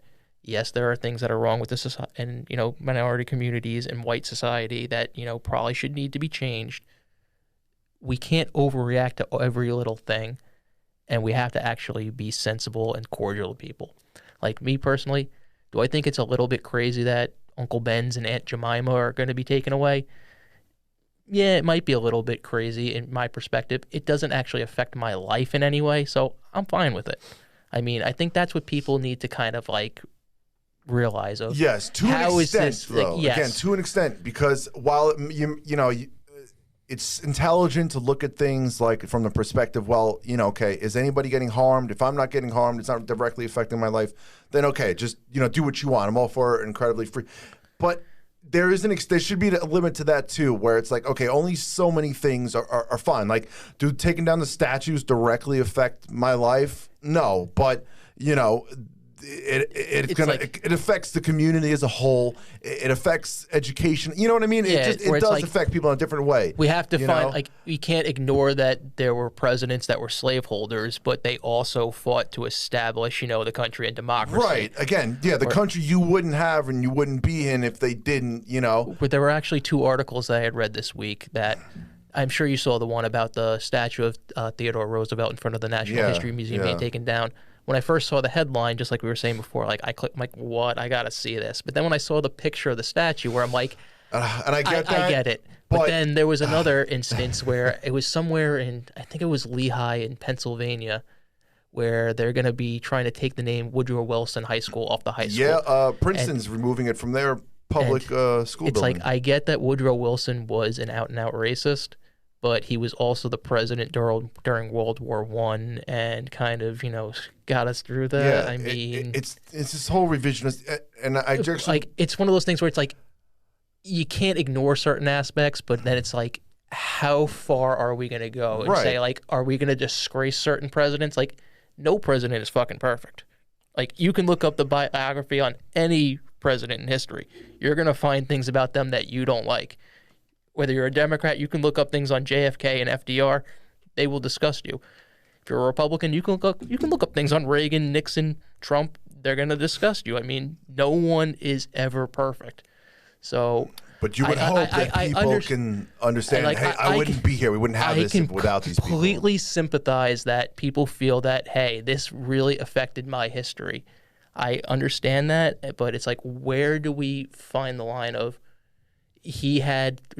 certain people had such an impact to an extent that we can't just say they're terrible people. They cannot be, even acknowledged in society.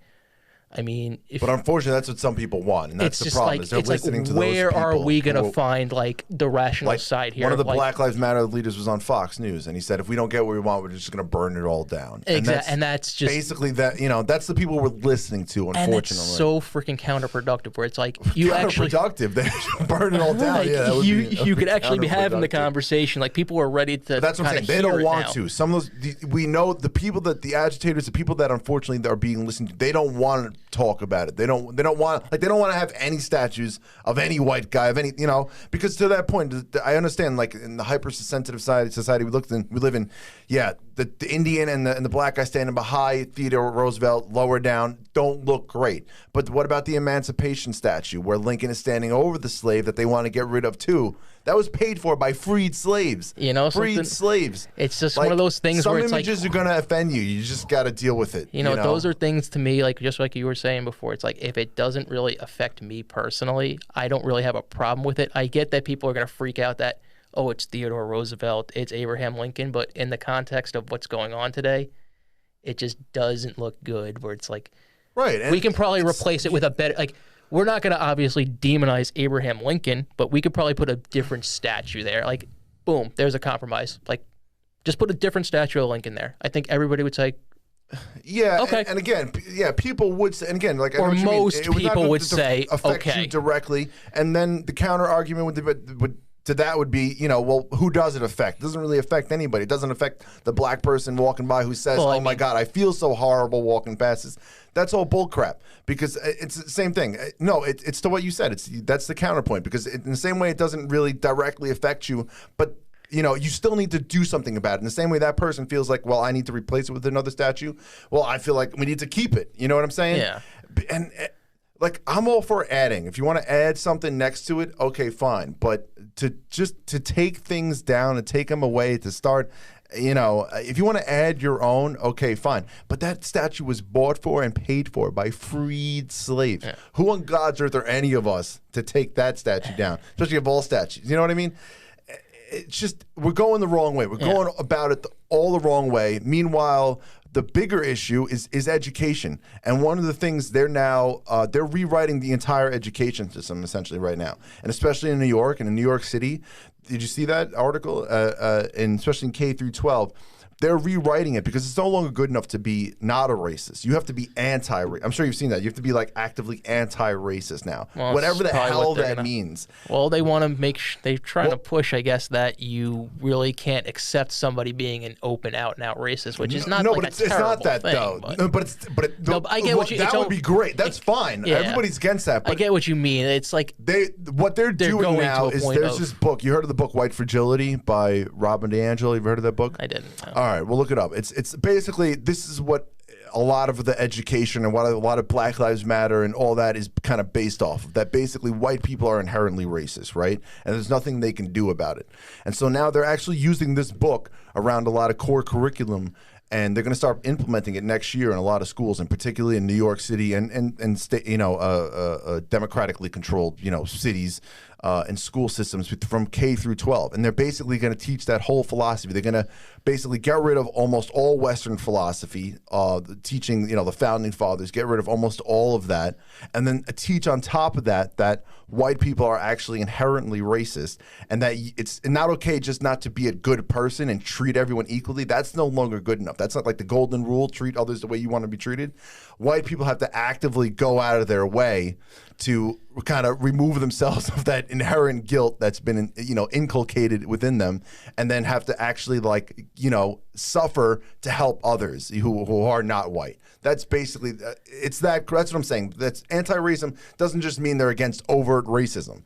That would be perfect. We're all against that. Yeah. You know what I mean? You see someone in a Nazi flag, not like what you almost never see. But if you see that, you're probably going to do something or say something. Even again, to that point, Nazi, it doesn't directly affect you if someone wants to be a Nazi in West Virginia or wherever it is. But it's something you need to do something about it. Yes. You know what I'm saying? So that's what I'm saying.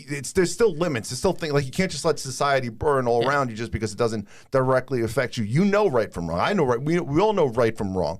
You know what I'm saying? However, that was instilled in us. I mean, we do know some things. We know you don't kill people. We know you don't steal. It's written down in the 10 Commandments. So there are some things we know right from wrong. So we just gotta act on it more. We're letting all the crazy loud people win. The people who just want to destroy things and they're not educated. They don't know any better. But we're letting them win. I think a lot of it, like we touched on it the last time we were here, and like it's almost like it's not so much the taking down of the statues. Sometimes it's the way that it's being done. Like when you see the people at riots, like basically toppling some of these statues, it's like I understand their anger towards it, but it's not done correctly.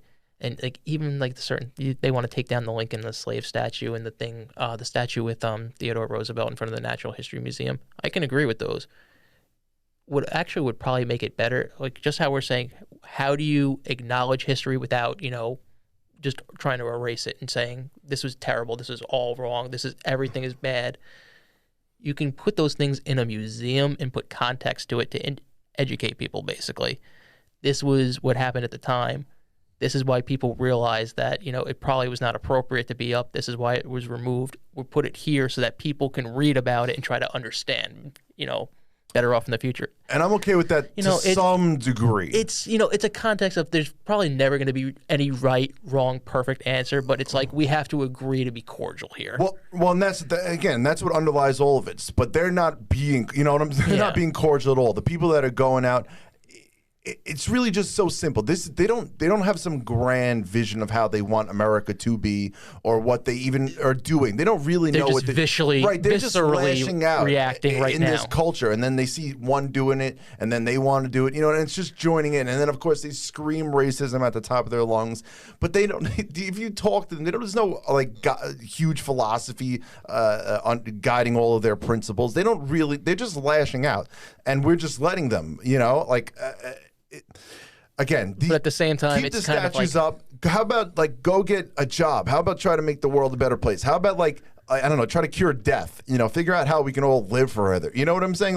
There's so many other things. This is a total distraction from we're in the year 2020. We should be trying to live like a 21st century country. Could you imagine in 2020 we were still pulling down statues? But that's also you know what I'm saying? I mean, some of these statues where people feel offended, they feel like in the year 2020 that we should be beyond it. That anyone feels, in some sense. Well, I mean, yes, if you're coming from a family history, what is a 20-year-old black person walking by one of these statues they can't handle it? Because I mean, if you've had bad interactions with people where they've been racist to you, then meaning what though? How many of them at Yale, I'm sure, or at the Woodrow Wilson School, I'm sure they've walked through the Woodrow Wilson Library at Princeton a million times. I've seen and never been overcome. They couldn't get through the building. Oh yeah, I get that, but first of all, you only know if somebody's racist unless if you know the history of that person. I'm sure they passed a million statues or gone into a million schools or public school buildings and parks and named after this person. You know what I'm saying? It doesn't affect them. Actually, happening on the campus of Clemson right now, where they're dealing with the fact of there were dorms and buildings and endowments that were based off of people that had well, they're getting rid of the Calhoun one. But something, I mean, if you're a student going to the school there and you feel that, it's probably not appropriate for to be there and, you've had a history where you've had certain interactions, then yeah, you're probably not happy that something like that is an interaction with a cop, and so then you can't walk by a Lincoln statue or something? No, I don't get the correlation. They were talking today, I read an article from, I believe it was Jonathan Jones from the Patriots. He said that he grew up in a predominantly white neighborhood and that it was a pretty common occurrence that he would occasionally come out at the end of his driveway. There would be a garbage bag filled with flyers for KKK organizations. He goes, I know that was done because we were the black family in the neighborhood. So when you see something like that happening, if a guy like that has had that experience and says, I don't feel right walking under that statue of a slave master, then I could say, listen, but that doesn't affect... But then what if he walks under that statue and then 2 seconds later walks under another statue and that person was even more racist, but he doesn't know who that person is historically? Something, I don't know, but it's just one of those things where it's it doesn't affect me personally. I don't really mind if they want to take this down and try to figure out how do we have this conversation of what's right, what the guy did right, what he did wrong, why he should not have a statue. I mean, like you said, there's a context to everything. We should see that. I think a lot of things have just become kind of accepted now. One of those things, we've kind of said, is that we should have a conversation about it all. And you hear that a lot, right? Yeah. We need to talk about it. maybe we don't need to have a conversation. Maybe like maybe that's just some bullshit that somebody just made up at some point to try to help get their message across. Like, what conversation do I need to have? What conversations you need? Like, I've never been racist. You've never been racist. We don't know any racists. Like, what is this grand conversation that we need to have to begin with? Like, maybe we don't need to have a conversation. Maybe we try to just be good people and, I don't know, go about it. Like, I don't need to have I didn't own any slaves. Like, you need to be talking to George Washington, but he's been dead like 200 years. You know, like, that's the conversation they want to have it with. But instead, they can't, so they're putting it all on us. And that's the whole reparations thing and yada, yada. And, like, now the sins of the father are being put on the son. And so they're coming up with all these grand schemes to be able to just make you feel bad and get money from you, which is the whole white privilege thing. Well, you know, I mean, there are certain aspects that are coming out now, like, I know Newsday had done a study, and I just got done reading a book on Robert Moses, basically that they'd found even in 2016 that Long Island was one of the more racially segregated areas in the country. And basically it played back into Robert Moses, who was like an out-and-out racist, right, and how he designed certain things to keep blacks and Italians and Hispanics in the city while getting a large swath of white, suburbia out into the suburbs. And but so what do you want? Say you're a 20-year-old black person, like. But basically, it's like. What do you want out of that? What do you want me to do? Like, well, give you my home? And no, that's where we're saying we need to reallocate some of these resources from, maybe the police budget isn't $50 billion, maybe it's $40 billion, and we reallocate $10 billion into some of the programs that will go into these minority communities. I mean, no, and if it makes sense, which I'm all for I think that does make sense. Almost everybody's all for it. No, again, yeah, I don't know really enough about the ins and out of it. Like, would that be would it hurt more? I don't know. You know what I mean? Like, something. They have so much crime in these areas that, a bigger police presence has shown to be incredibly effective. Now we know it's going to lead to more encounters, which is going to lead to a bigger, more incidents and a bigger outcry. But again, so I can't really have that debate because again, I don't know enough about where the city budget is and what would work and what. But you know what? I was actually also there was a thing about gun violence in Chicago, and it was an Chicago police officer talking about it that I was watching on a blog. Well, actually, it was a YouTube video, but basically he had brought up the fact of how is there so much gun violence and why has an increased police presence really in certain areas only led to more violence taking place. And he said that so many of these communities, these kids see traumas and things that mess them up at such a young age, 6, 7, 8, 9 years old, that by 13, 14, they don't really have the morality of understanding that just shooting somebody and killing them, like they don't understand just how bad that is yet. And so many of these kids that are being arrested and all these shootings, they're people 25 and younger that are just, they're kids basically. They don't know right from wrong in certain instances. And I think that's the better discussion in a sense. And that's the discussion that I think that needs to be had of not so much defund the police, of how do we reallocate those resources better into these communities to make or this just the question, stop. even if it's a question of reallocating resources, because they have a lot of money and it's just somehow it's not benefiting that. Like Baltimore School District, those in terms of per capita. We spend more money per capita on Baltimore students than I think anywhere in the world, and it's like twice the number of like most other countries. Like it's something like 13,000 per student. And yet there was something like out of 13 public schools in Baltimore, nobody was proficient in math. Not one student. So, and that's not but it's not it's serious. No, it's like one of those things. It's like how do we figure out how to make this deep-rooted there, but. The thing is, number one, I think where you start is you see the massive shifts in terms of generation, right? If you look at our generation versus our parents' generation versus their parents' generation, there's huge difference, right, in terms of the way we think. So, number one, when the new generation comes along, if you can sort of reinstitute a new way of thinking, a new way of you can get to that whole generation. You know what I'm saying? So. I think that's the better discussion is whether it's reallocation of funds or whatever, but that discussion's been going on, but I think the problem is there's just become some sort of accepted there's a certain way of talking about it. Like, people don't want to really confront the issues, like, of black on black crime and black violence and, you know, the fatherless homes. And, you know, like, you almost never get that mentioned except from a conservative side. Then also, but like what I was just referencing in that article in Newsday that found that there was, you know, racial segregation, they said that basically a lot of it started back in, you know, the 50s and the 60s, which is really only one generation back. And basically it brought up how if you're in certain school districts, how you probably don't have as many resources or opportunities available for you. And that's kind of in, you know, 60, 70 years, it really hasn't, you know, translated to any real progress being made on that front. Right. And so the question, whose fault is that? I would say we're all sort of to blame, but unfortunately we want to just blame each other and then say that that's, you know. Yeah. And that's why I have such a huge problem with like a Black Lives Matter organization, because it's like it's just all on Caucasians, all on white people. You're the problem. And now they're even saying you got to figure it out. Like, we got to figure it out for them.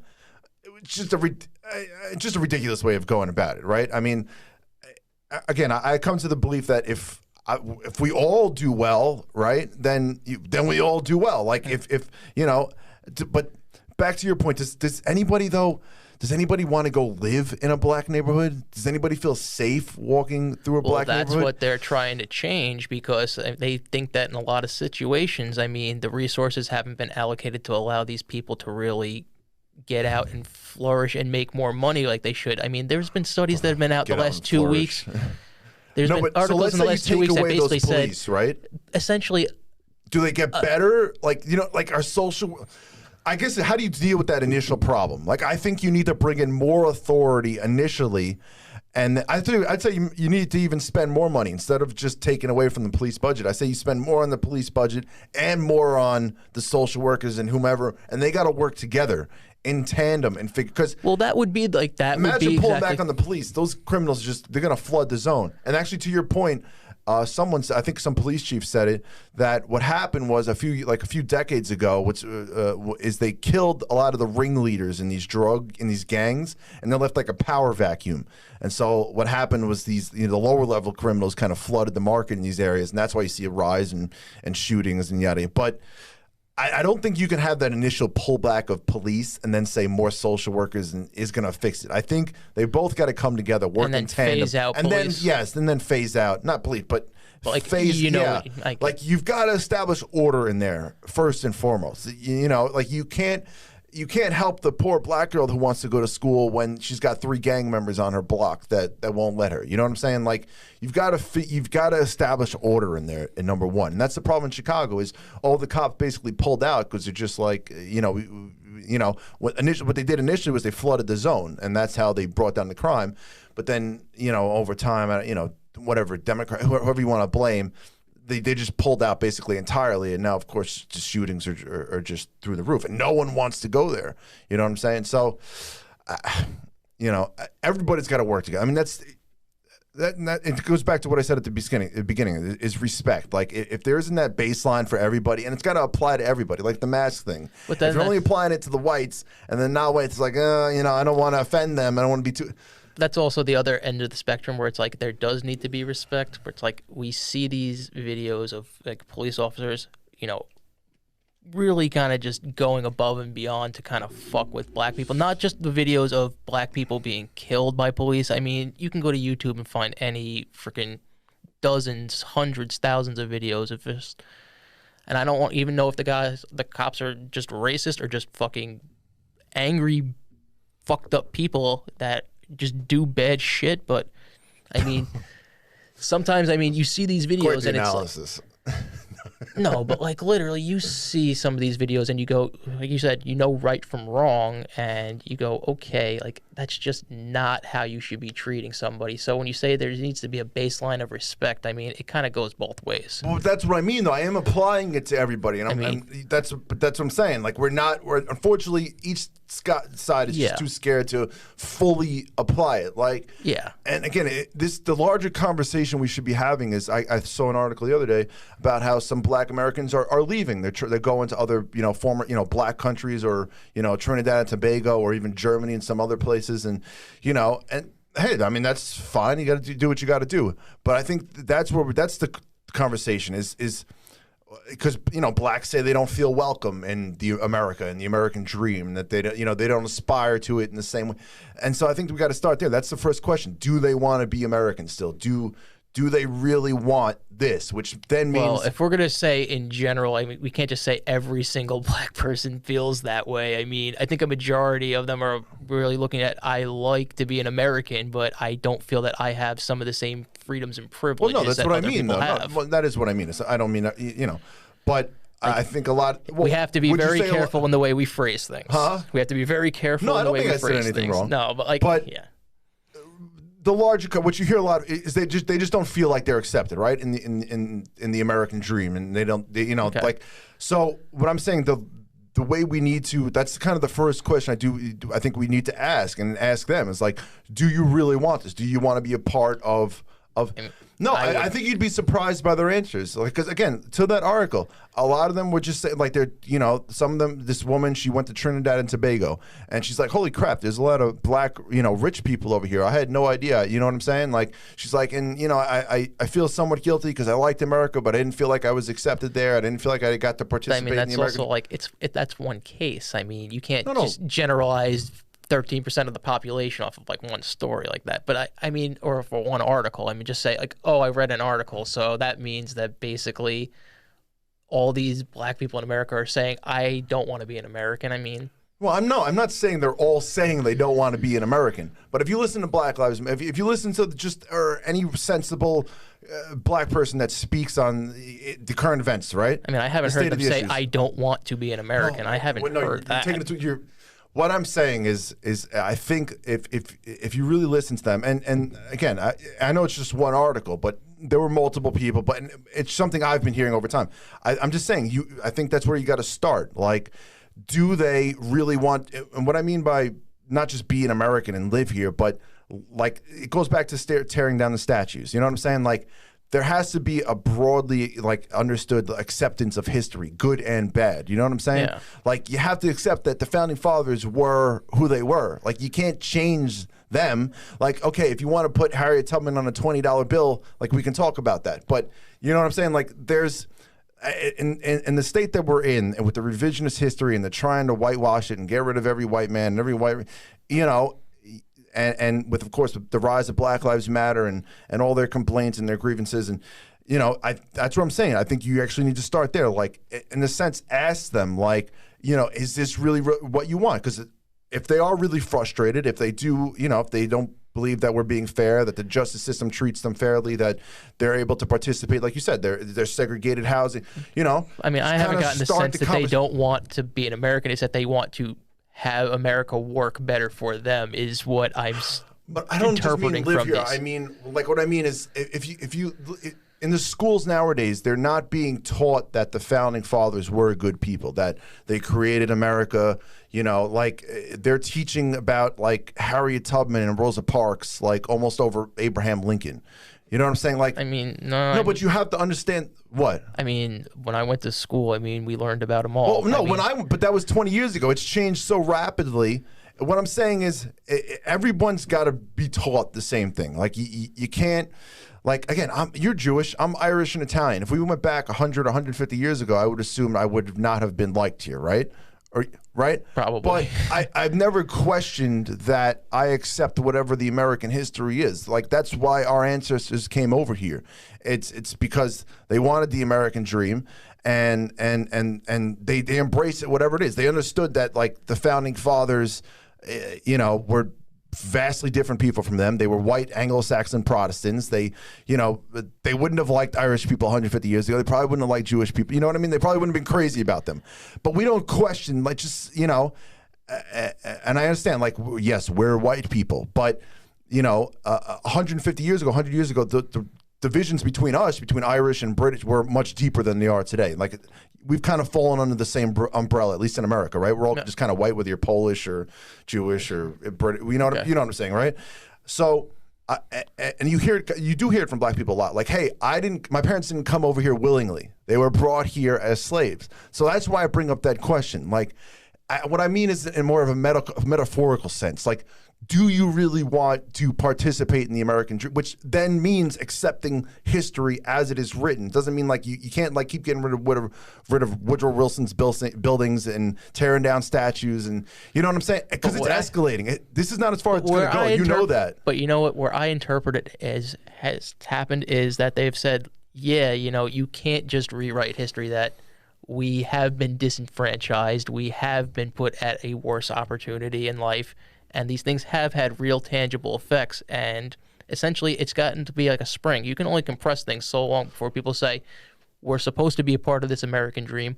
We want to be a part of it. Right. We're not being part of it. So and that's what I'm saying. But that's why there's this visceral reaction. But that's what you really got. But you don't hear that kind of that last part really. Like, do they really want to be a part of it, or do they want to burn it down? Well, that's why I think you're seeing the reaction is because they want to be a part of it, and they don't feel I don't know that they are. do though. I don't. That's all. That's my own interpretation. I mean, that's you, but I mean, well, I when feel I hear that the leader of Black Lives Matter say, "I want to go burn it all down if we don't get what we want," they want something different. Then you also hear different ministers and different, black politicians who are also saying we need to be more. I mean, yeah, it's like, we need to understand that like all of us have had different perspectives on it. I wouldn't kid ourselves that they want something different, and that means like, and you know what? That's elements of like every society. Like, I'm sure in Black Lives Matter, there's probably people who want, crazy extremist things, just like there's people. No, sure, but you go off who your leaders are. Like, you know what I'm saying? Like, whoever is the person speaking for your organization.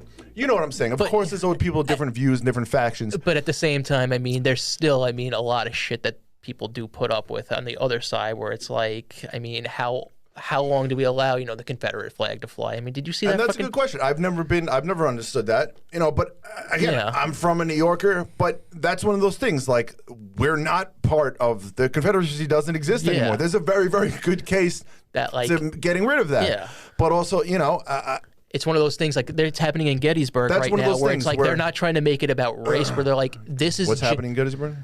Like, there's a lot of, shops and stuff around there, because obviously it's a Civil War battlefield, where while there's universities there, I mean, largely it's a town that's based off of history. I mean, people come there to see the battlefields. Yeah.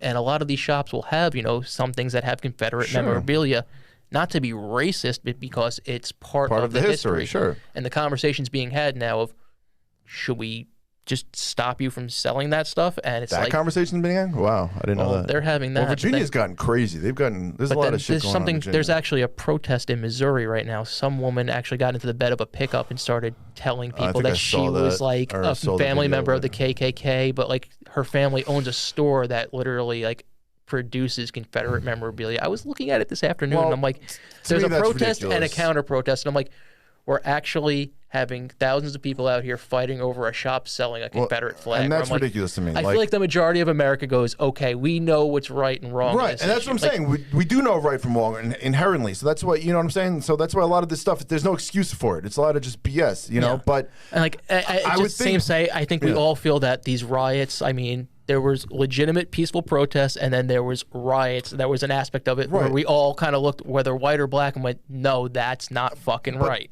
But that's part of that. Shouldn't be so hard to say. But unfortunately, it's like some people, like choke on saying that the riots were bad. You know what I'm saying? Yeah. And you heard a lot of people say, "Oh, well, it's part of the venting in the front." Again, things got to be totally applicable. Either violence is always bad or it's not. You know what I'm saying? Like, some things just can't be a middle ground on. You just can't move on. Like beating people up, killing, that's bad. And you just can't move on it, because once you start doing that, then you can cave on anything, and then you just have anarchy. And it comes down, and it comes down quickly. But yeah, I mean, I would think that there's a difference. Again, I would think we would know a difference easily between like a state. A state house having the Confederate flag up and a shop selling Confederate memorabilia. Yeah. And that's the thing. Like, I would say those protesters do know the difference. Yeah. But they just want to cause trouble. You know what I'm saying? Some people, I mean, why else are you there? What makes you get out of your bed, leave your house, go drive to this or walk to that protest in front of this person's shop and like berate them all. You know what I'm saying? Because they feel offended by it. I mean, if you live in the community, then I mean, what the community that's had it there for however long. You know what I'm saying? Like, you know what though? I mean, it's one of these are not things that have just like popped up in the last 5 years. Well, I mean, some of them have though. Like some of them are rehashes of old debates. Like the Confederate flag debate is the one that pops up. I mean, that's in Mississippi. I know, like they've been showing the flag. Like the referendums have been had, in the past twice in recent history. So it's not something that's like. And it's that's just Missouri's flag, though. If Missouri wants to get Mississippi, if they want to get rid of that flag, that's up to them. That's their choice. They got to vote on it. Like, yes, we in New York or wherever we can say that that's wrong, and And you know what? But it's been there for a freaking long time, and it's one of those things that it's for society. Because really, what happened is the NCAA and a lot of organizations came in and said, "Listen, until you take that off your flag, we're not going to have tournaments or things." And you know what? Which I don't like, but that's capitalism. That's but you know what? That's exactly like the people of Mississippi have the right to say we don't want to take this off the flag, and then at the same time, organizations have the right to say, well, then we don't want to do business there. I mean, that's. I mean, I don't like that once you start going down because they did it to Indiana when they made that religious freedom law to I don't like that either. Like, but because there's people that'll say the American flag is a symbol of hatred, right? So. It's a slippery slope when you start doing all that. Because then you end up undoing everything. Everything's a little bit tainted because human beings are imperfect. Yeah, and they. It almost goes back to I remember my 7th grade history teacher telling us this literally back in I guess this was 2001, 2002. Mm-hmm. Here's how American politics works: you have 15% of the crazy people on the left, you have 15% of the population that's crazy on the right, and literally in the middle is the 70% of rational people who. They don't fall in one particular philosophy, either way. They just pick the best candidate and what, they think is best for the country.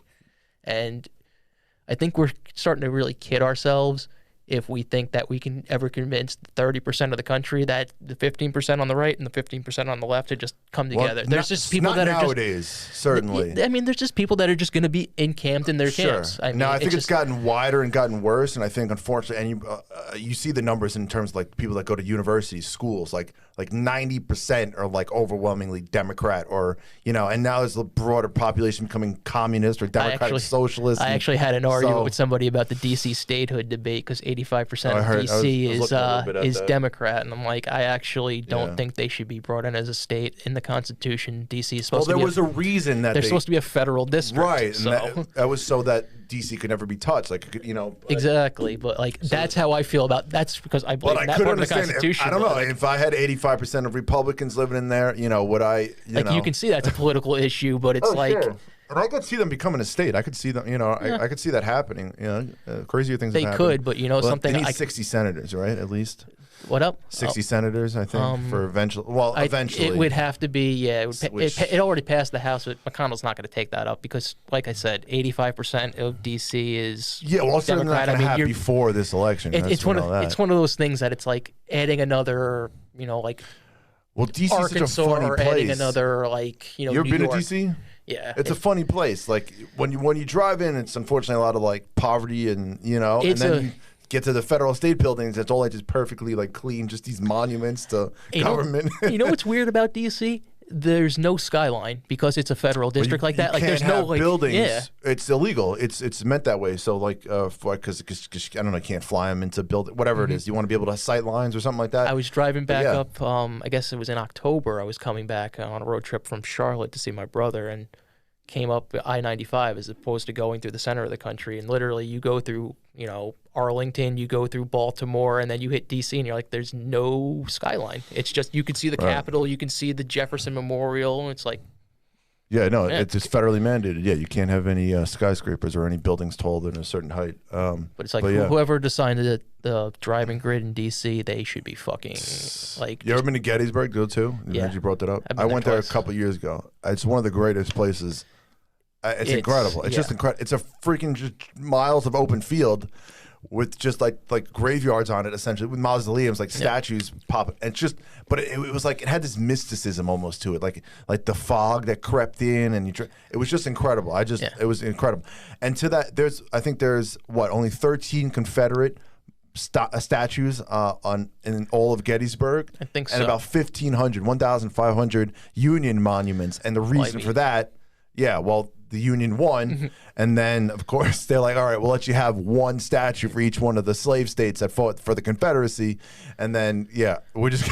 But we're you just know gonna what? own all That's but one do of those those things where statues it's like, come down. I hope not. That's one of those things that's like, actually, I would agree with you there. Where in Gettysburg, where it's actually legitimately there for like as much of a historical purpose. That's as you much of a can museum have. as you can. Yeah, I mean, that literally, the city is a museum. Right. So. And to that job, we were talking about how, like in those colleges, the local businesses lose jobs. How about those local shops? If, you can't sell Confederate memorabilia, you're just hurting them economically. You know what I'm saying? I mean, the one in Missouri, I have no sympathy for, but I mean, what's the woman? Oh, the woman. Where she literally, like, her family members are like all KKK members. I have no sympathy for that woman's shop, but like even in Gettysburg or Antietam or any of these places that are like Civil War battlefield, like gift shops.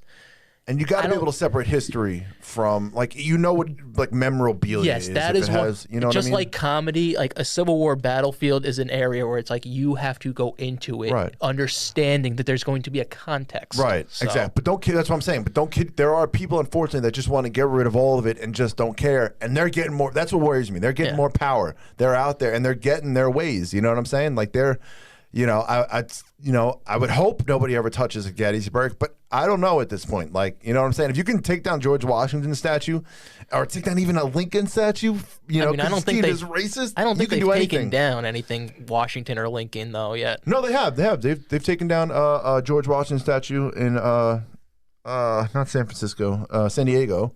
Okay. San Francisco, they took down Grant's statue. That one actually didn't make sense to me because Ulysses Grant actually had as much to do with freeing the slaves as Lincoln. If not more. He actually, sent the army. He's won the war. I would actually have to see the pictures of the statue. Like I said, that was one of those headlines I clicked on being like, what?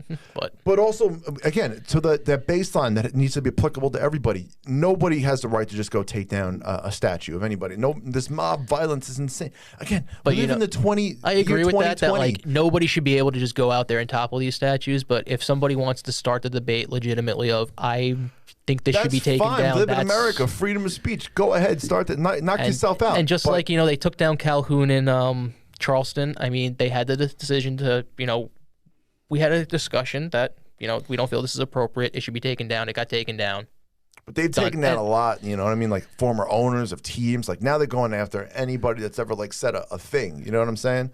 They did take down the Washington Redskins owner statue, but he legitimately would not allow black people to play on the team. I got you, but then I'm a huge Red Sox fan. Yawkey Way. Yeah, I mean more than that. I think there's stuff in the stadium. There's a lot of stuff with his name on it. I mean, basically a lot of players. I know Torrey Hunter came out and said that like there was never a day that he went to Fenway Park and was not verbally abused like racially. So but again, you can't apply standards to even from 20 years ago. Things are just totally different. That's true, but like I think Yawkey Way, they decided to rename it, and that's one of those things where it's like people may not like it for tradition's sake, but it's like I understand it.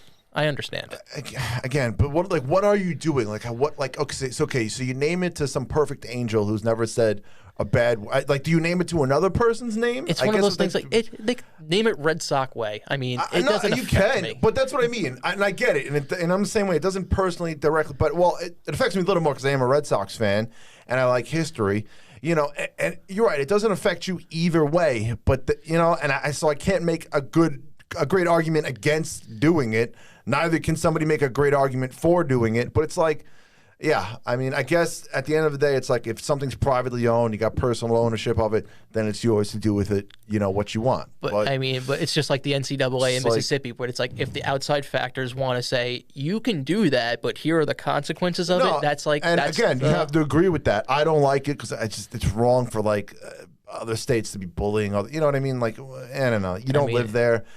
I'm sure if you went to the Deep South, you'd be like, holy crap, this is another world. You know what I'm saying? Like, there's still parts of it that are like, certain parts, And so, when we say like, oh my God, I don't know what it's like to be in a black person's shoes. I can't understand what they're going through. We can apply that to anybody. You know what I'm saying?